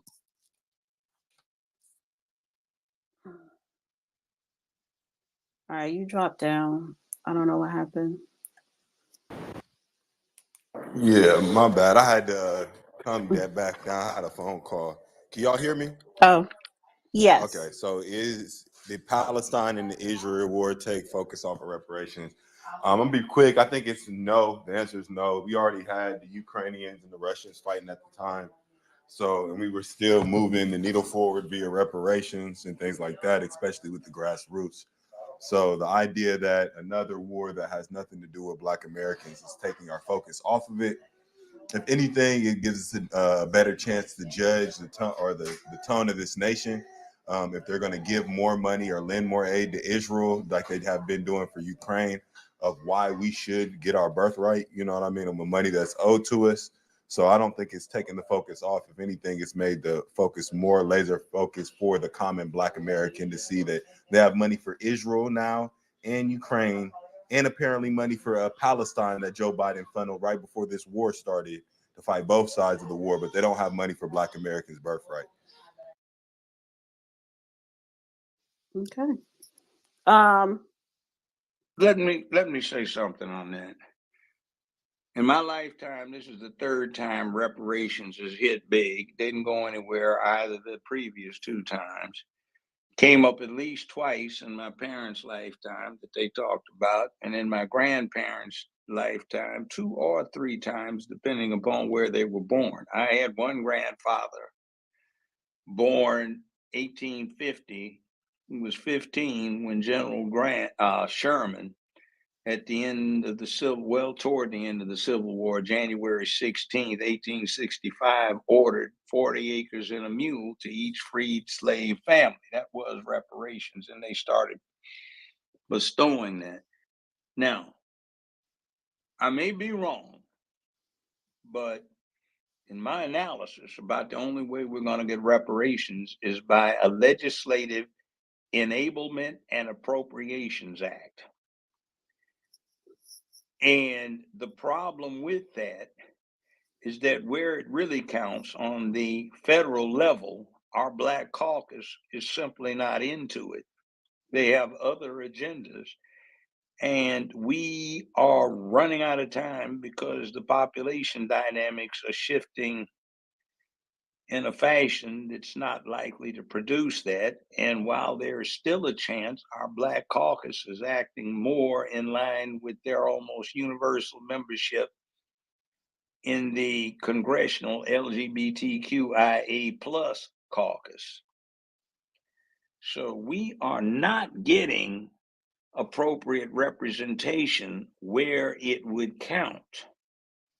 So I'll pass the mic with that. That's an observation. Yeah, no, I definitely agree with that, Judge, if I could butt in for a second. And that's why we need people like you running for city or running for mayor. Dr. James Joseph running for position at large 3 at Houston, Texas. You know what I mean? To be those, beacons of light, if you will, for us to be able to say we have a Black American that will push our agenda against the Congressional Black Caucus, even the national reparations movement with people like Cam Howard and things like that. They're looking for a universal basic income type of reparations movement for all Afro descendants that they call it, and not really focusing on Black Americans. So more people that are becoming political figureheads that can push Black American agendas. You know what I mean? So if you're in Houston, get out to the polls, position at large 3. Dr. James Joseph is going to be on your ballot. Thank you. All right. Anti-girl One code. little Wait. No. announcement. Hold on. I'm just gonna so we don't focus on it. Thank you for the support, but the mayor's election is over. I didn't win. The person that did win is for making Memphis a sanctuary city, improving the city skyline at the expense of the human and physical infrastructure, and et cetera, et cetera, et cetera. Now, since you're talking about Texas, might I commend somebody down there who's running for an appellate judgeship for Texas at large? Your election for that will be in March 2024. I would commend Judge Kim Cooks highly to you. So she's campaigning around the state, and I would suggest that might be good for the people, because a lot of what we get as rights and benefits are not generated by ambulance chasing people who settle cases and no law is made, but from those who write the law, the decisions that are important. And probably the appellate courts have done more over the last 50 or 60 years in terms of advancing the state of the rights that are at least there theoretically to exercise than any other category. So again, Judge Kim Cooks out of Texas for appellate court judge. Okay. I want to go to anti-girl code. Then I'm gonna bring in another talking point. Then I'm gonna go to Chico, Davy, and Sexy Rock. Go ahead, anti-girl code. Thank you for having me on, Dana, and it was great to have the opportunity to be listened to for just a moment. So I'll be quick and address the question of if Israel and Palestine war took the focus off of reparations. I would personally say yes, it did. And my easy answer to that is that Black people as a whole, we have a lot of trouble with being on the same accord when it comes to being in agreement with something, whether that's reparations, whether that's with Judge Joe Brown trying to become mayor to fight against opposing people who are in support of things like immigration or bringing us even lower on the tier. Um, we have a hard time with being able to be on one accord with things like that.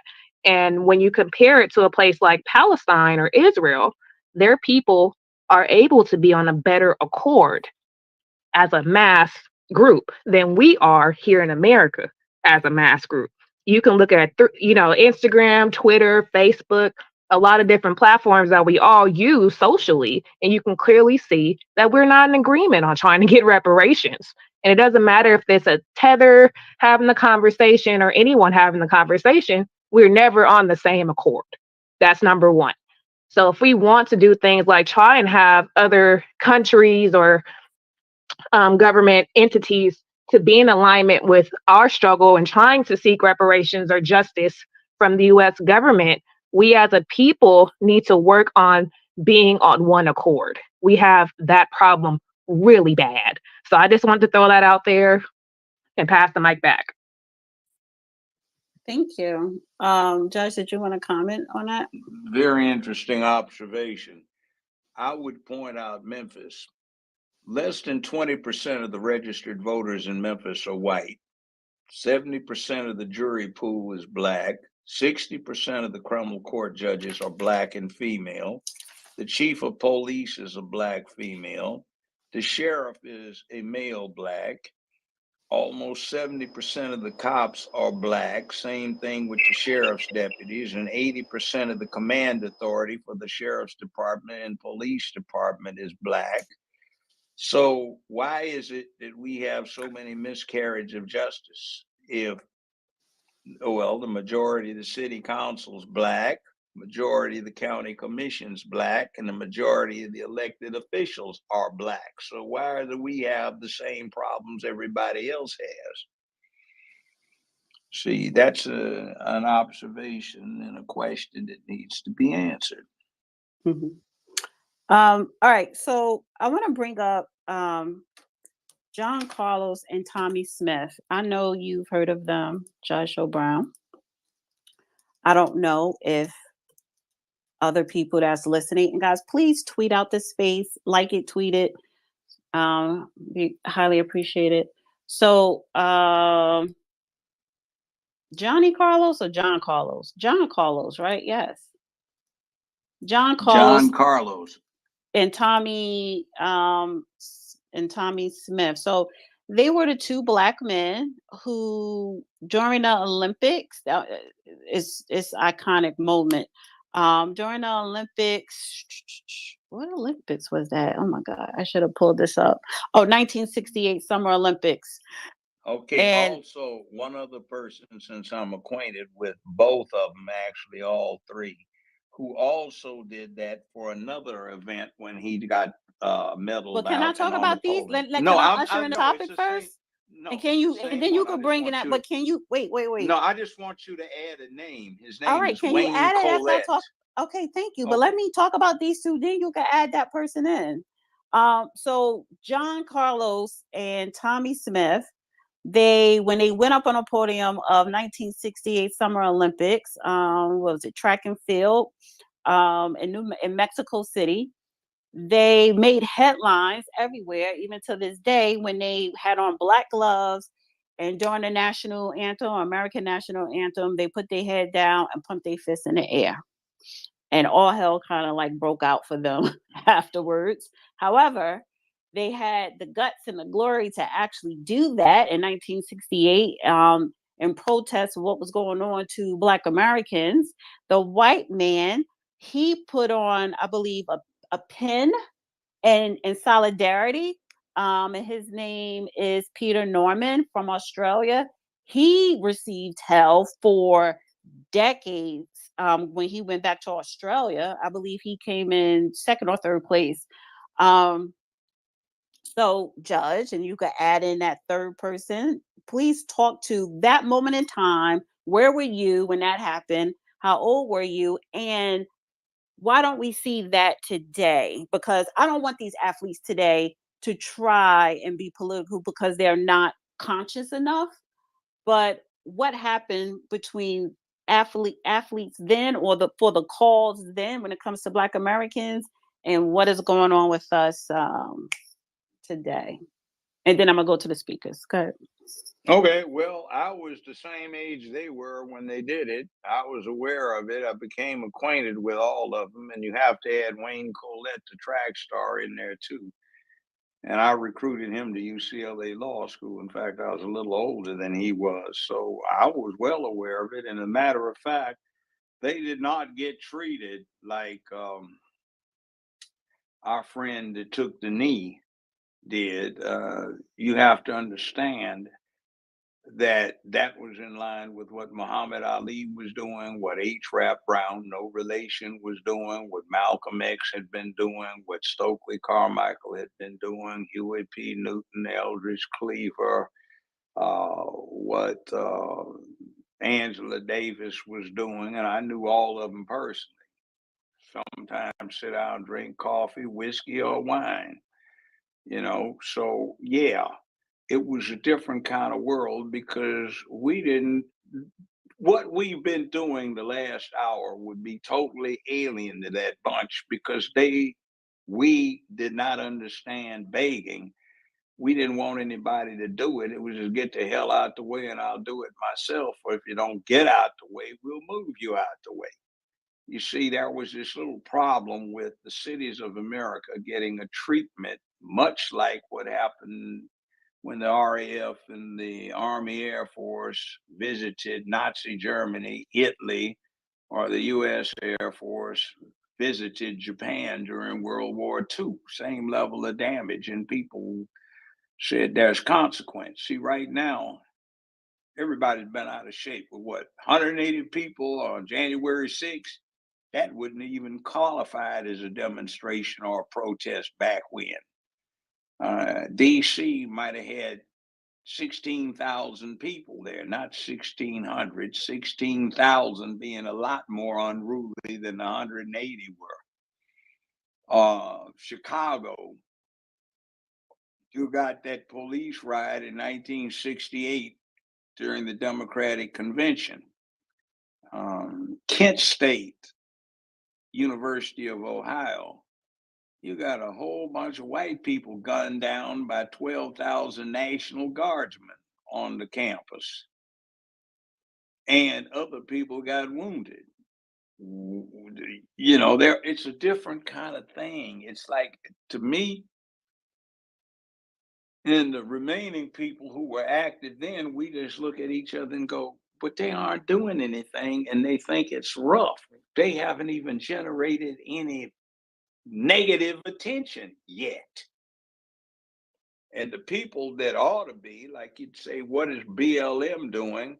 Look like BLM is nothing but a construct, a front, just like Hamas was for the Israeli government. See, there was the Palestinian Liberation Front, and the Israeli intelligence community set up Hamas, or Hamas, or whatever you want to call it, in the late mid 1980s to deal with the Palestinian Liberation Front, and it bit them because there was this arrogant presumption that minority folk, ethnic minorities, they're too stupid to do anything on their own or have a spontaneous uprising. It always has to be somebody outside coming in and agitating them. They used to call it outside agitators. Black folk were too stupid. It had to be a king came in to get them mad because otherwise they were peaceful and they were our nice pets and there were such good white-black relations. You see, that's the whole attitude. We come up, the U.S. government was on creating Hamas to deal with the Palestinian Liberation Front. So we create this counter thing that will absorb the anger and diffuse it. But it just did have to deal with real people who didn't go with that. And our arrogant presumption was we control them. Okay. I want to go to Ichiko. Did I say it right? Oh no, it's Ichigo, but no, I was trying to Ichiko. Okay. speak to a topic that you already had changed really. So, I mean, what y'all saying, I've been really doing. I mean, a lot of learning from how y'all been talking. So I actually rather get dropped down. I think my moment to speak really fast. So No, you could go back. You could, oh cause no, it's oh no, it's good, it's good. I mean, I'm young too, you know what I'm saying. So I rather. I feel yeah, like young people. but So I I want you. No. I want you to, because you're young. I want you to ask questions. I want you to engage in discussions. I think that's very important. Me personally, I think I was going to take it in that field when the other guy was talking about abortion, and then when you said what you said about YouTube and stuff like that, me personally, I think it was the wrong time, really. Oh yeah. Well, yeah, YouTube. Oh my God, YouTube. They do have it in the community guidelines to where we really Yeah, can't talk I about know how that abortion. goes. I know how that goes because I be trying to reach the Japanese audience for marketing, so I could bring some of what I really make to Black communities and stuff like that. Find positive ways to do so. But I heard y'all speak about us getting attacked on all fronts. Feminism being an indirect target for targeting Black households, which I personally feel like they're trying to eliminate men from the equation and turn us against each other on that end. I mean, plus many more. And then with a lot of other things that the judge spoke on, we're literally giving our money to our oppressors. So I mean, and then another thing is about reparations. Me personally, I feel like I'm past that point. I mean, I feel like we have to rely on ourselves now. Like we have no hope. We shouldn't be looking for no help. It's on us. Can't nobody save us. Like we should just figure out what we need to do on our own. Like any good idea solution towards pushing us in a positive direction is great, so long as we work in a cohesion. Because it's like anti girl also said a while ago. Anytime a good idea really comes up anyway, we just can't really seem to come up with an agreement. And then judge start coming with numbers, and a lot of people dismiss numbers. So it's like you know what I mean. Like I agree with the judge on a lot of things that he said, and he really been talking. So I really been doing a lot of learning from him. Thank you. I appreciate that. Davy, then Sexy Rod, then Irish something. I know I'm saying it wrong. And then we're going to close out by 7:30. And so anybody else want to request to come up to comment on whatever we talked about, kind of ease up on the abortion a little bit, please do so now. So go ahead, If I can Davy. interject for just a moment before we move on, I just didn't want the topic to change again. To the guy who just actually spoke, I definitely feel you on, a lot of times when we try to get information on things, we either miss out or we're just too late to engage.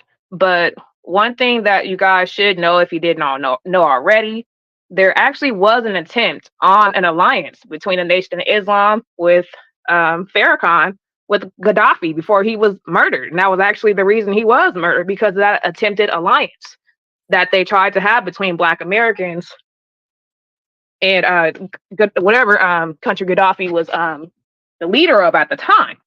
Now, one thing that we do need to take heed to is, because we do have an issue with agreeing with things, Black people just need to start having just a common understanding. Like, yes, we have been put at the bottom of the totem pole when it comes to education, when it comes to employment, when it even comes to trying to getting out of the lower tier. They keep putting more and more immigrants on top of us to where it's almost impossible to do that. And a lot of the government people that we have in charge who are Black, they have their money, they get their coins, and they leave it at that. They don't really do much to try and help us. And that's something that we also need to point out. The people that we keep on getting voted in, they're not doing anything for the Black Americans in their community whatsoever, not even for their kids. So we need to try and figure out a way that we can all agree on to try and get ourselves out of this situation. There should not be any more Black politicians that are being put in charge that are in support of sanctuary cities, or any more immigrants being put into our cities, or any more tax dollars being put out of our cities to go to these, random countries for these random people. And we can't even point these places out on the map. But that's all I have to say. Thank you for that. Davy, then Sexy Raw, then Irish. Okay, awesome. What's good, Dana? What's good? Judge Joe. Hey man, this is probably like one of my first time being in this is my first time being in space with you, but it's my first time coming up on stage. Shouts out to you, my brother. Me and my grandma used to watch you all the time, fam. Love my grandma wrestling. Thank you. But what I wanted to say is I'm gonna hit one point really quick and I'm gonna get off that one. To the point that someone made earlier about when life is considered life. If an incident happens with a pregnant woman and she happens to pass away, you get charged for a double homicide.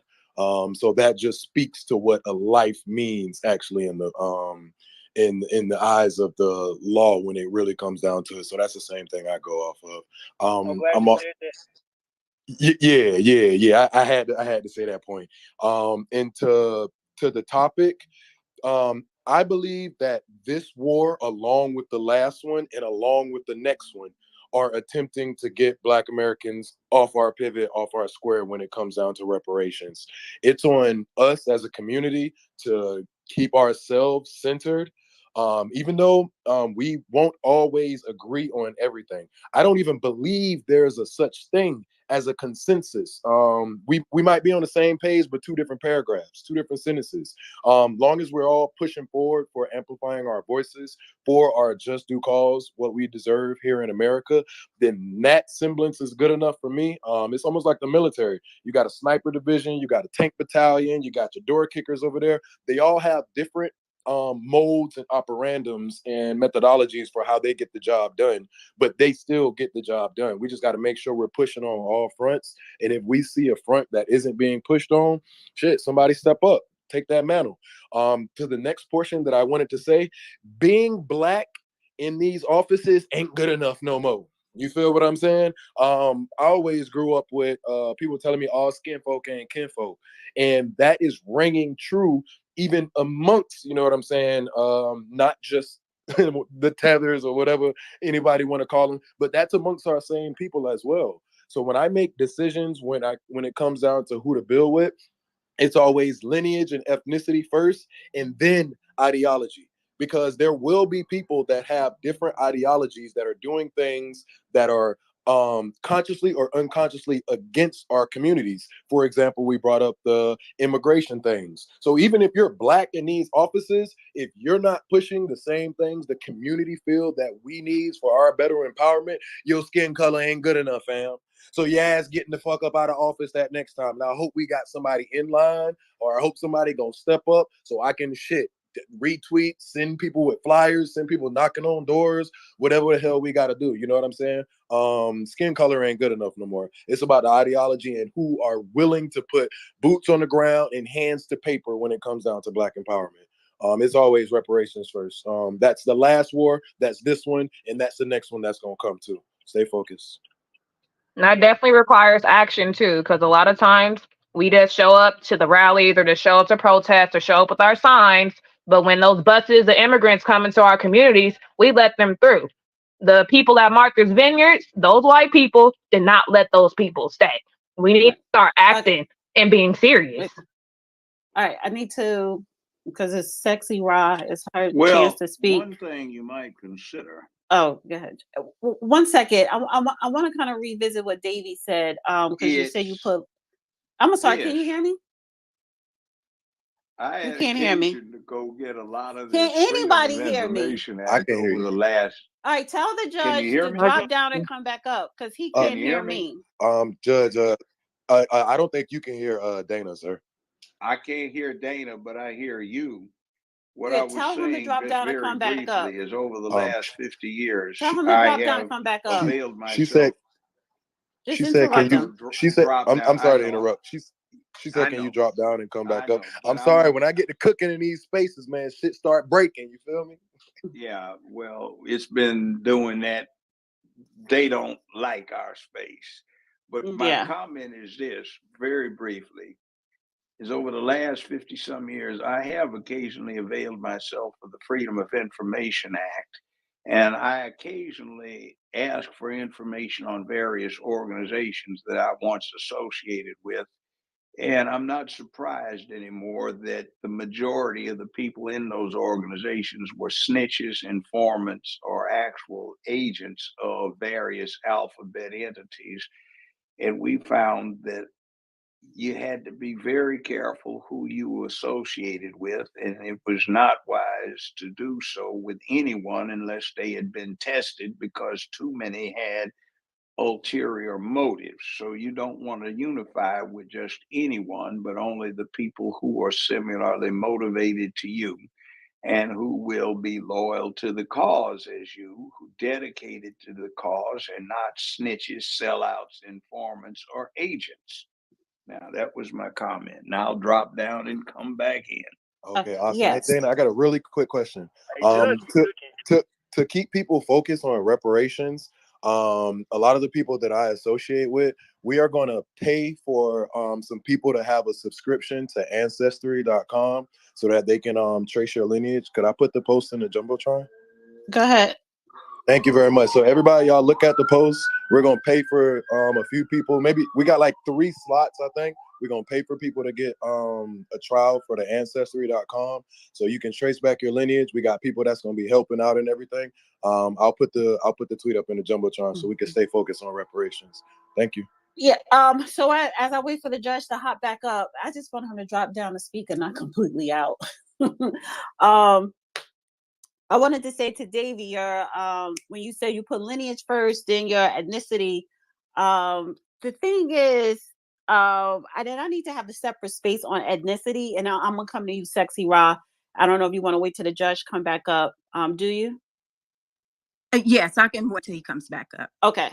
And so I think that the conversation on ethnicity, I kind of want to have separate. I'm actually going to do a quick YouTube video because I responded under someone's TikTok video and somebody posted it on Twitter. And I responded. I was like, LOL. I was like, some of her points are valid. And then some people were like, oh, stick to interviewing Judge Joe Brown. They said, I need my head examined, some mess like that.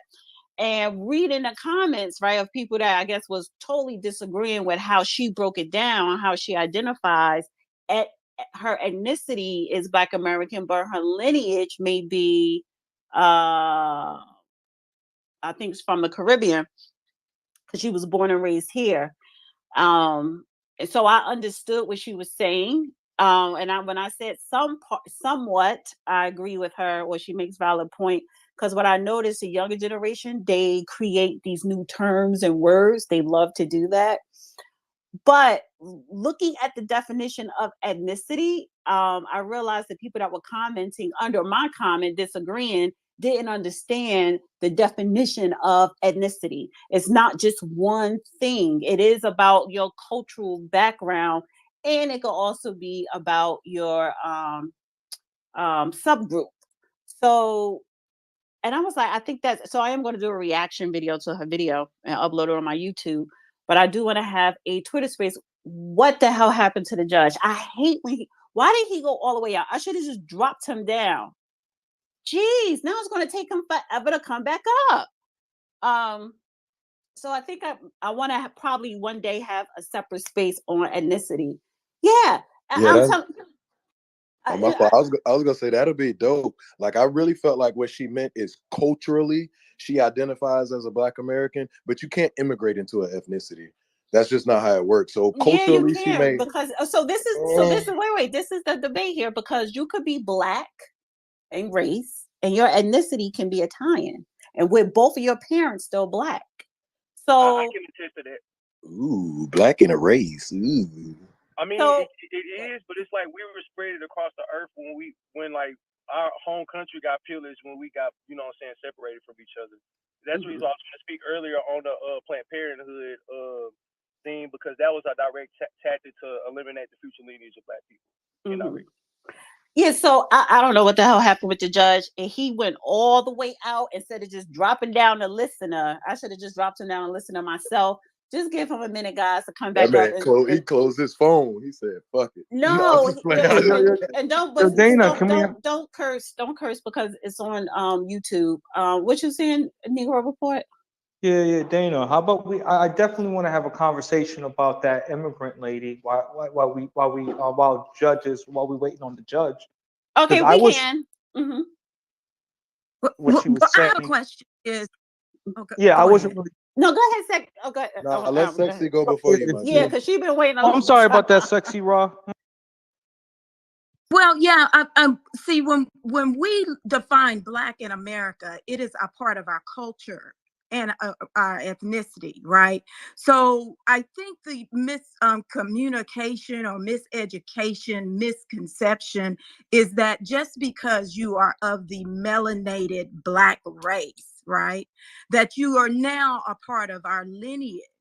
And we have to, I believe, as a native Black American, we must protect our lineage. We were created here in America, nowhere else. We cannot go anywhere else. And the history here points to us, and I'll go get when Judge gets back, I'll go a little bit deeper on that, in being a freedman. So I think that when people immigrate here and then think that they can now attach themselves to our lineage and our culture, it becomes problematic. Right, I agree with you. But in this case, that wasn't her. That wasn't what she was saying, because she did distinguish the two between her lineage. And she did say she was born and raised here. So and she doesn't have an accent, she's young. So if she didn't tell you her lineage, you would definitely think she was probably ADOS or something. But what she said wasn't disrespectful, and how she put it, I can respect what she said. So, and again, she's young, and young people love to come up with new words, right? To express themselves or to identify they need to have an identity. But she did distinguish the two of her lineage is not the Black American lineage here, but her ethnicity when it comes to culture. And ethnicity is very broad. It is based on culture expression and or a place of origin, in a place of origin. So she did make the distinction between the two. And her whole point was basically, for me, was just basically being in solidarity with, okay, yeah, Black Americans, but I know I am different as far as my lineage. However, it was people, that goddamn comment section was like, you need your head examined for me. I need my head examined. So, but I'm like, wait a minute, that's a good discussion to have. It is, but for her to make that distinction, she knows that there's a difference. So for her to self-identify, I understand she would be considered a first generation. You know what I'm saying? She's a first gen, and I'm not going to take that away from her. It's nothing disrespectful. Her lineage is Caribbean American. She's not eligible for reparations, though. No, she'll get CARICOM. All right, Yeah, but the thing is, it's a problem that she's on the 1619 project. That's what she said, and as an academia, she's teaching our children what we need to know about our history, and I find that that's problematic. How is that problematic if she because knows our nobody's history? No. First of all, she should not be speaking on anything about our people. Wait. Should I not speak on Italian history if I studied it? You can study it all you want, but you're going to have to check in with. Wait. What I'm getting at is that you're going to have to check in with the local Italian people. Hell no, I will not. Yeah. Go with. You see what happened with the Jewish community and how they dictate people's speech. Come on, don't be naive. Don't be naive. Wait. All right, let's table. Wait, we gotta have a whole separate space on this because this is That's good. a fair point.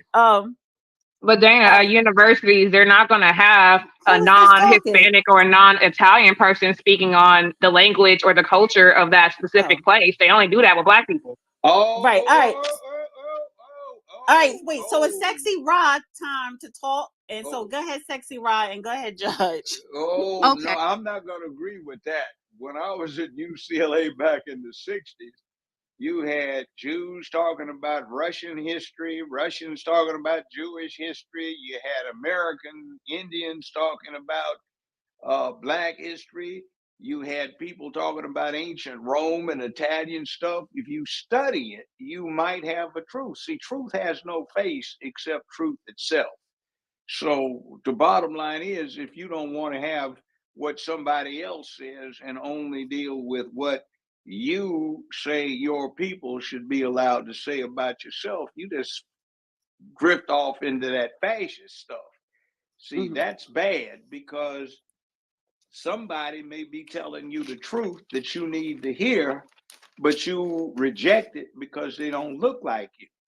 See, very few people writing about anything but immediate history actually were part of it. And when you talk about world history, very few people were part of the ethnic group that is the concern of the immediate historical analysis.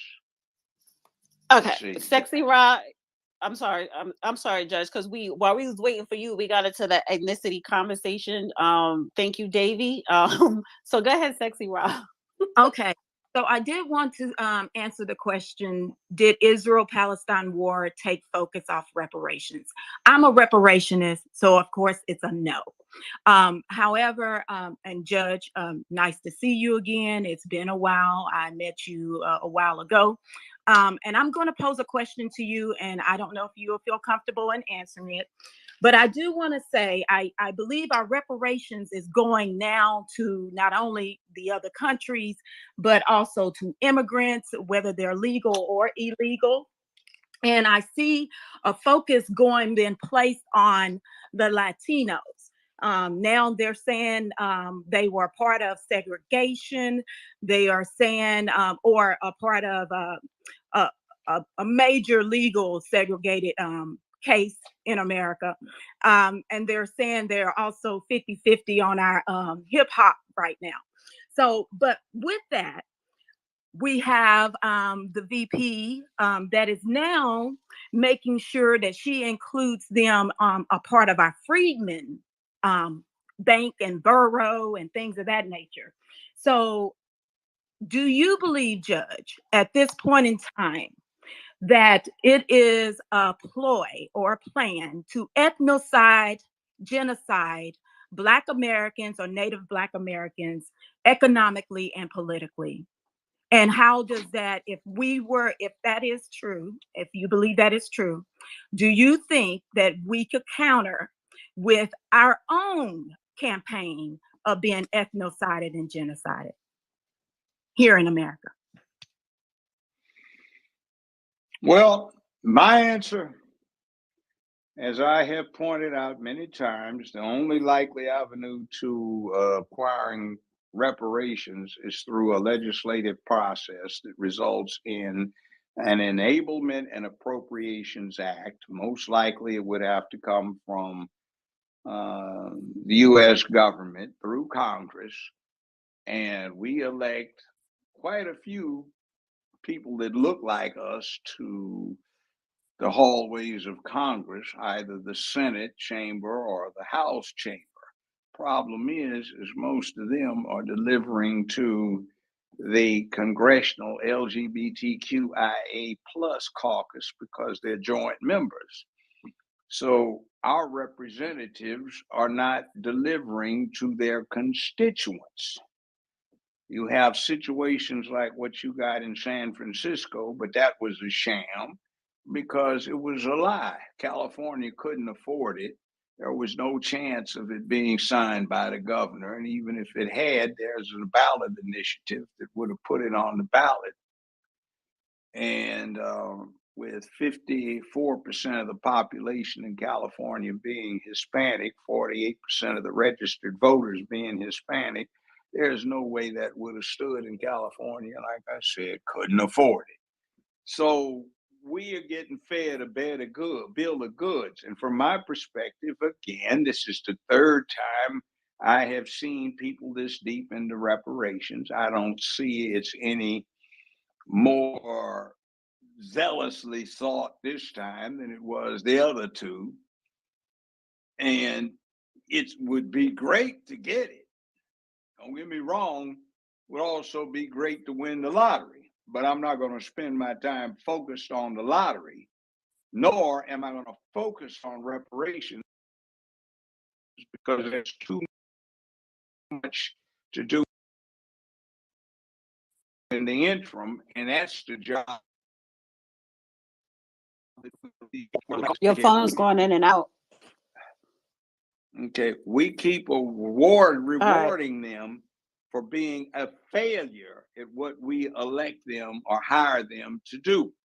So that's our fault. If we keep, it's like the first time somebody rips you off doing handiwork or contract work around your house, you got ripped off. If you keep hiring the same person that's repeatedly ripped you off, that means you're a damn fool. Okay, so Judge, let me ask you this, and then I'll be done. What about on the state level and actually doing something on the state level that we can immediately receive some funding and appropriations?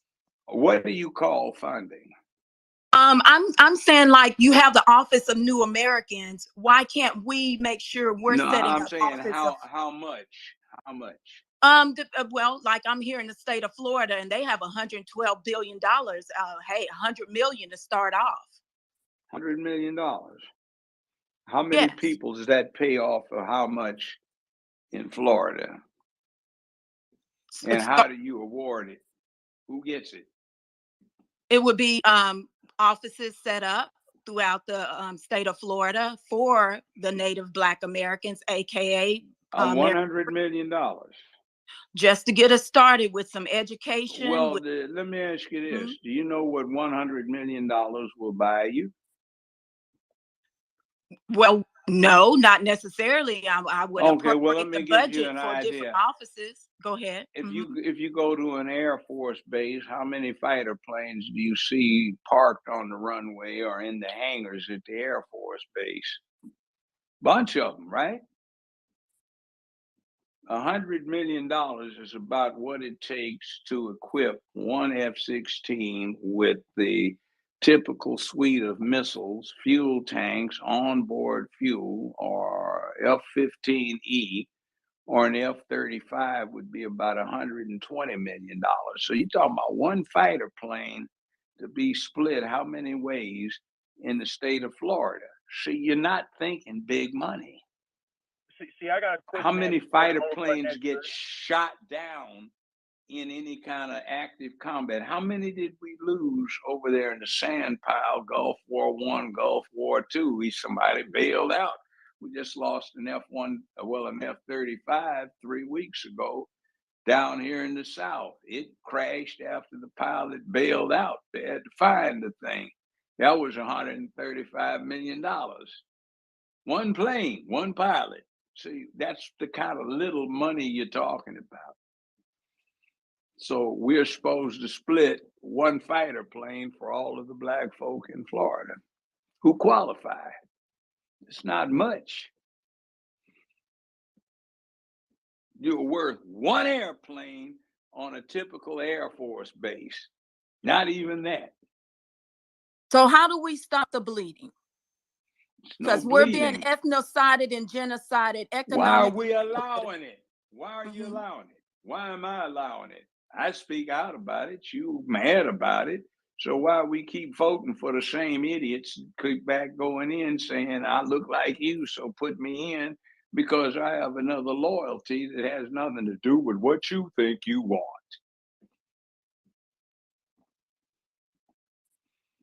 You get the picture? Yes, so I'm hearing you say we need to run for office. We need to on the state, the local, state, and national level, and we need to support one another. And you also need to stop watching NBA, NFL, MLB, Atlanta Housewives, I'm not gonna start watching Formula One. Well, we might even stop that, but it's not something you have a whole bunch of celebrities going around speaking to you on, but a certain one we know that wears a rainbow helmet. We think, even though that person is an excellent driver, it's absolutely horrendously wrong for him to support that, considering what they tried to do to him. So, bottom line is you ever heard this phrase, stuck on stupid? That's what's going wrong. They have another phrase about the American system. It's been around for 150 years. It's this quote, in a system like that in the United States, the people get the representation they deserve. If they are a deserving people, they receive great representation. If they're not acting in a great fashion, they get representation proportionate to their ignorance and their own failings. That's the Okay. reality of political science when it comes to the American situation.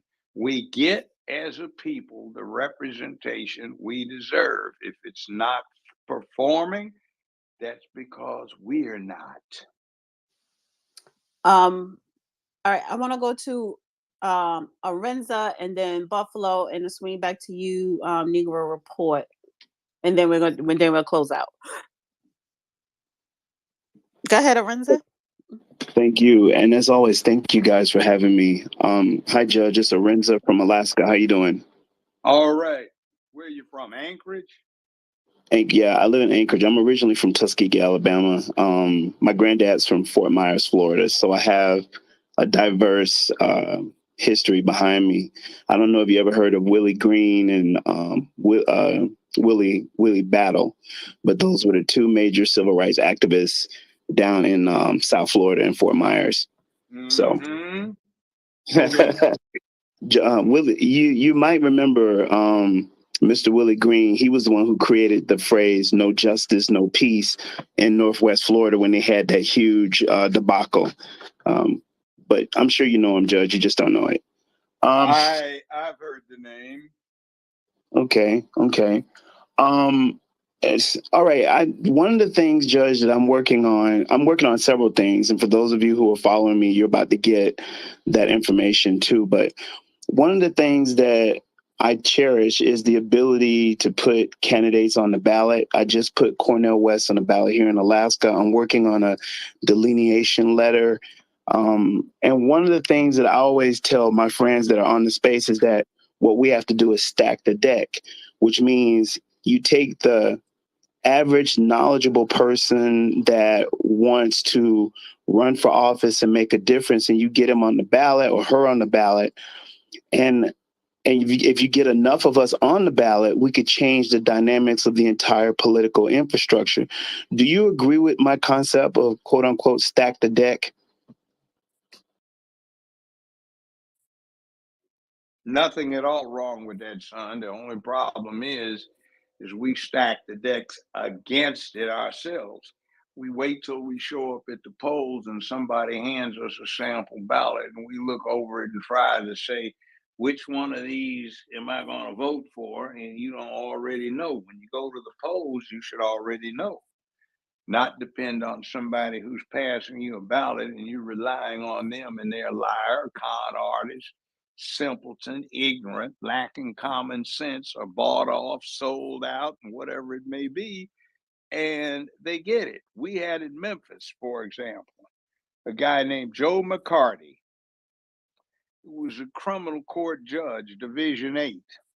He was former chairman of the White Citizens Council and Grand Dragon for the Klan, but he got the black bloc vote. He was incapable of delivering justice, and blacks kept voting for him all the time because he had paid the Negro politicians to put him on their sample ballots and wouldn't put his picture on it, so black folk kept voting for him. Damn. I kept cussing him out during the judicial meetings we'd have.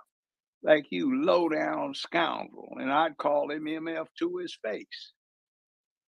And see, but he kept getting back in every year. Well, every election for years.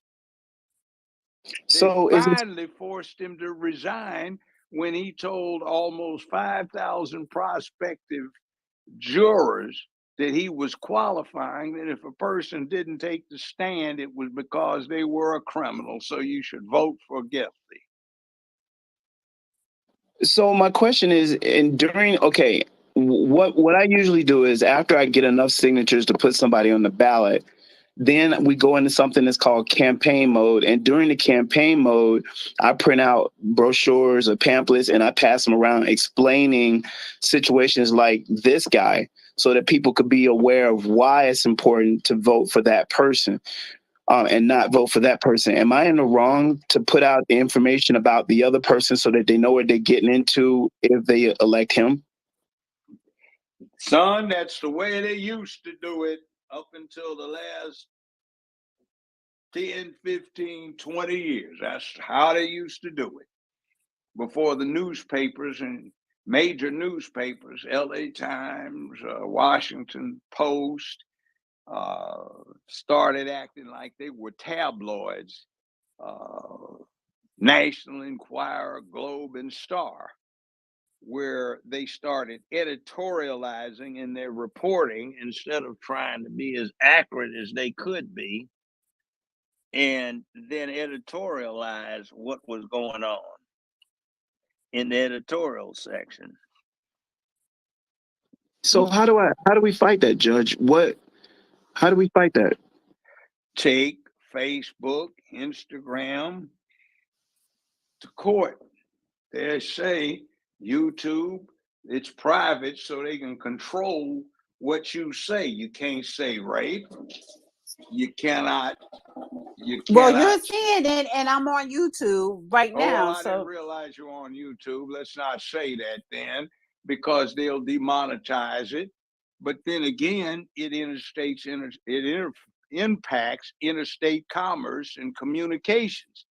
We just had a whole series of things everybody was stuck on about the guy didn't want to make a cake for a gay couple's wedding. He was just one guy, and he got snatched in front of the U.S. Supreme Court because it interfered with interstate commerce. Okay, how many hundreds of millions of people does YouTube impact? But nobody wants to take them in, and everybody says, oh, they're private.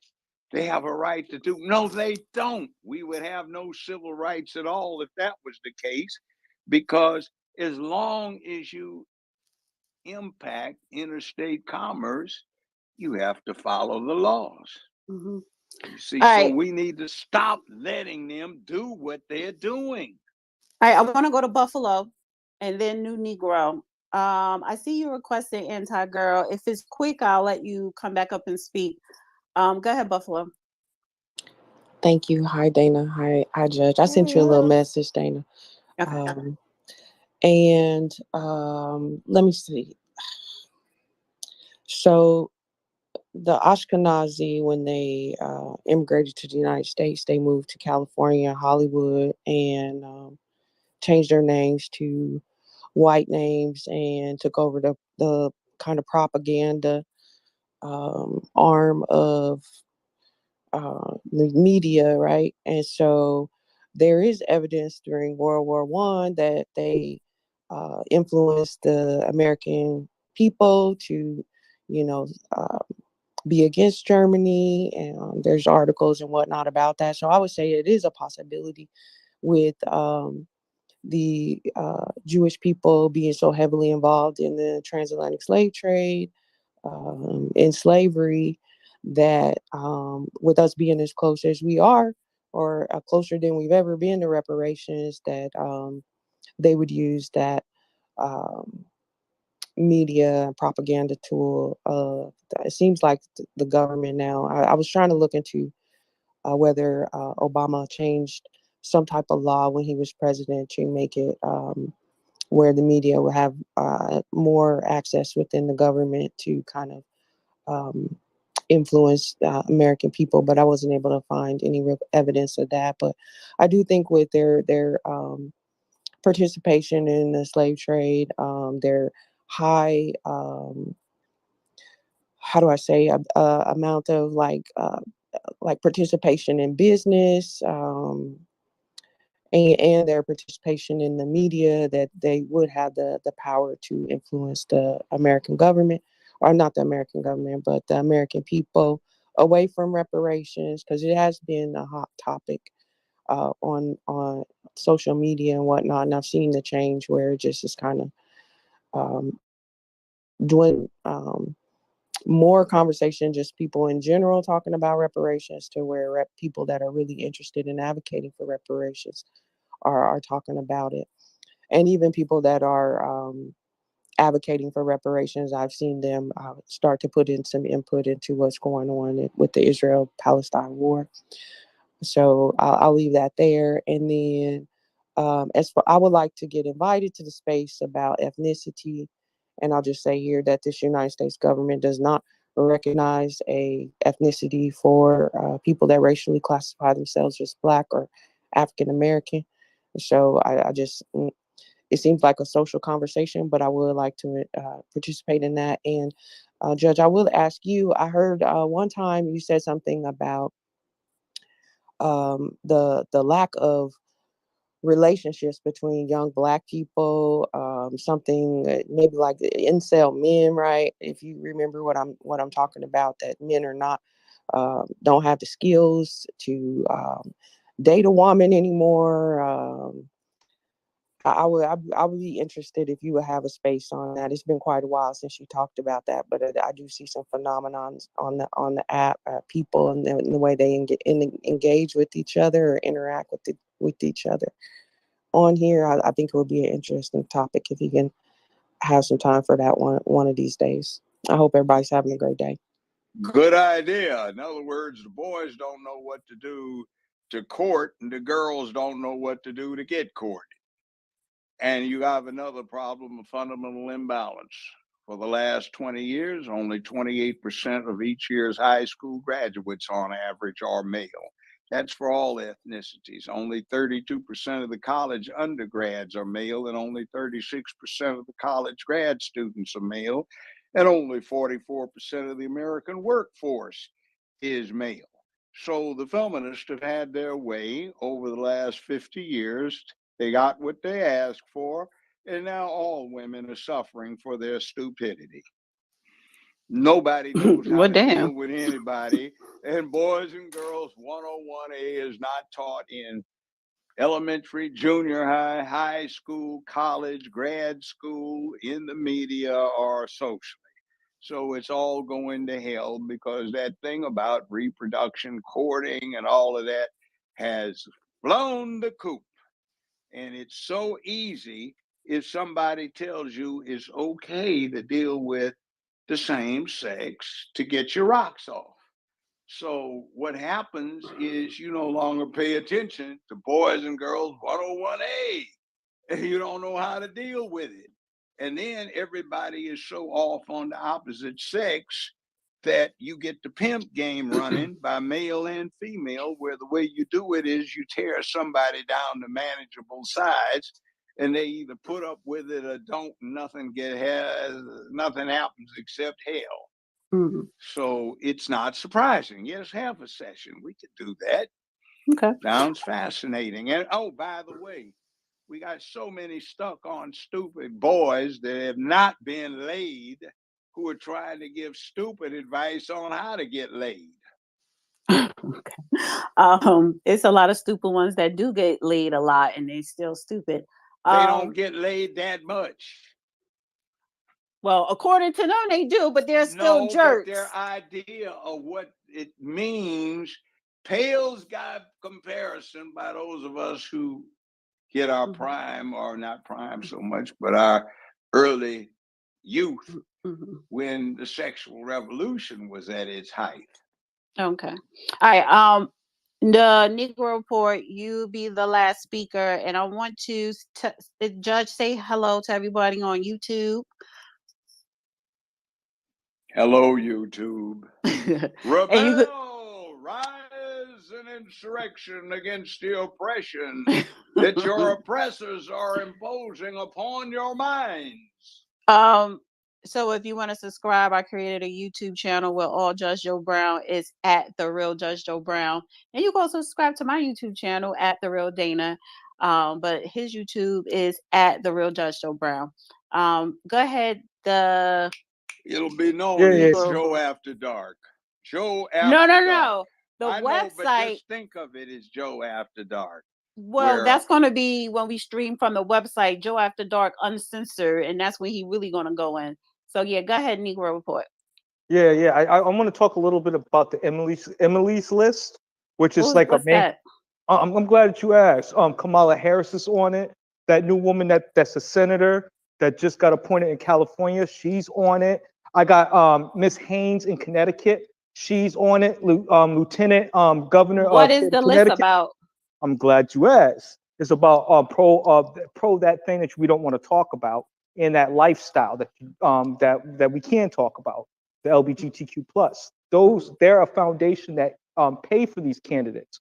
So one of the things I kept noticing is like, why was there an influx of just black women candidates, even more than the white counterparts, specifically in the area that I live in? So I did some digging and I found out a good majority of those women are on that Emily's list. So if you do need to start looking at these candidates, and just because they're black, don't mean they have a black American agenda, nor they are in the interest of our community. So that's the reason why I didn't want to go talk about that other stuff because of the algorithm, but you're kind of getting at about the Emily's list and why I'm using it in this conversation and why we can't get onto a common consensus when you have outside influences making using their money economically to push forth an agenda against our interests. Okay. Thank you. I appreciate that. All right. So we're gonna wrap it up. Judge, I'm gonna have you give the closing remarks. And at 8 o'clock, I want everyone to go over to News Toter. He hosts his Twitter space at 8. Because he's gonna talk more about the Freedman Bank Brewer Bank that Kamala Harris was at, which they do. I didn't know this is their 3rd year and it's coming up. And I did put in a jumbotron. Thank you, Buffalo, for sending me this. It's a petition stopped by the administration for using Freedman Bank's legacy for all minority groups.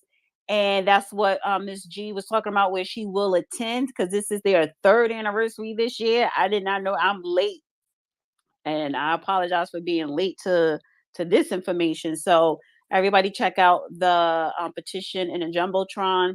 And I do know News Total is going to further talk about this on his space at 8 p.m. And thank you to everybody that came up to speak today. We've been on for 3 hours. And every Tuesday, Judge O'Brown holds Twitter space. And thanks to everybody that came in listening and shared and liked this space as well. And thank you to everybody that's on YouTube that liked and tuned in and commented and share. And go ahead, Judge, and close us out. Okay, thank you. Basically, be strong. Don't fall for the okie doke. Be wise. Expand your horizons. Have opinions, not so much beliefs. Do your homework. Do the hard work. Get your shit together and stop punking out. Stand up and be men, be women. Do what you're supposed to do. And if you don't know, read some of the old stuff. All throughout human history, they talk about what men and women are supposed to do, what humans are supposed to do. Look at it. This crap they put out now that's about 5-10 years old, it does not work. So get your shit together and take care of your business. That's it. Short Yeah. and sweet. All right, everybody. Have a wonderful night. Next Tuesday, I don't know if we're gonna be doing a Twitter space because he's gonna be on another coast, honey. Unless you got time. So we're playing by ear. Hopefully, I could pull you into a Twitter space sometime over the weekend and talk about the ethnicity. I don't want to wait too long to have that discussion. So yeah. So everybody have a great week, and we'll see you soon.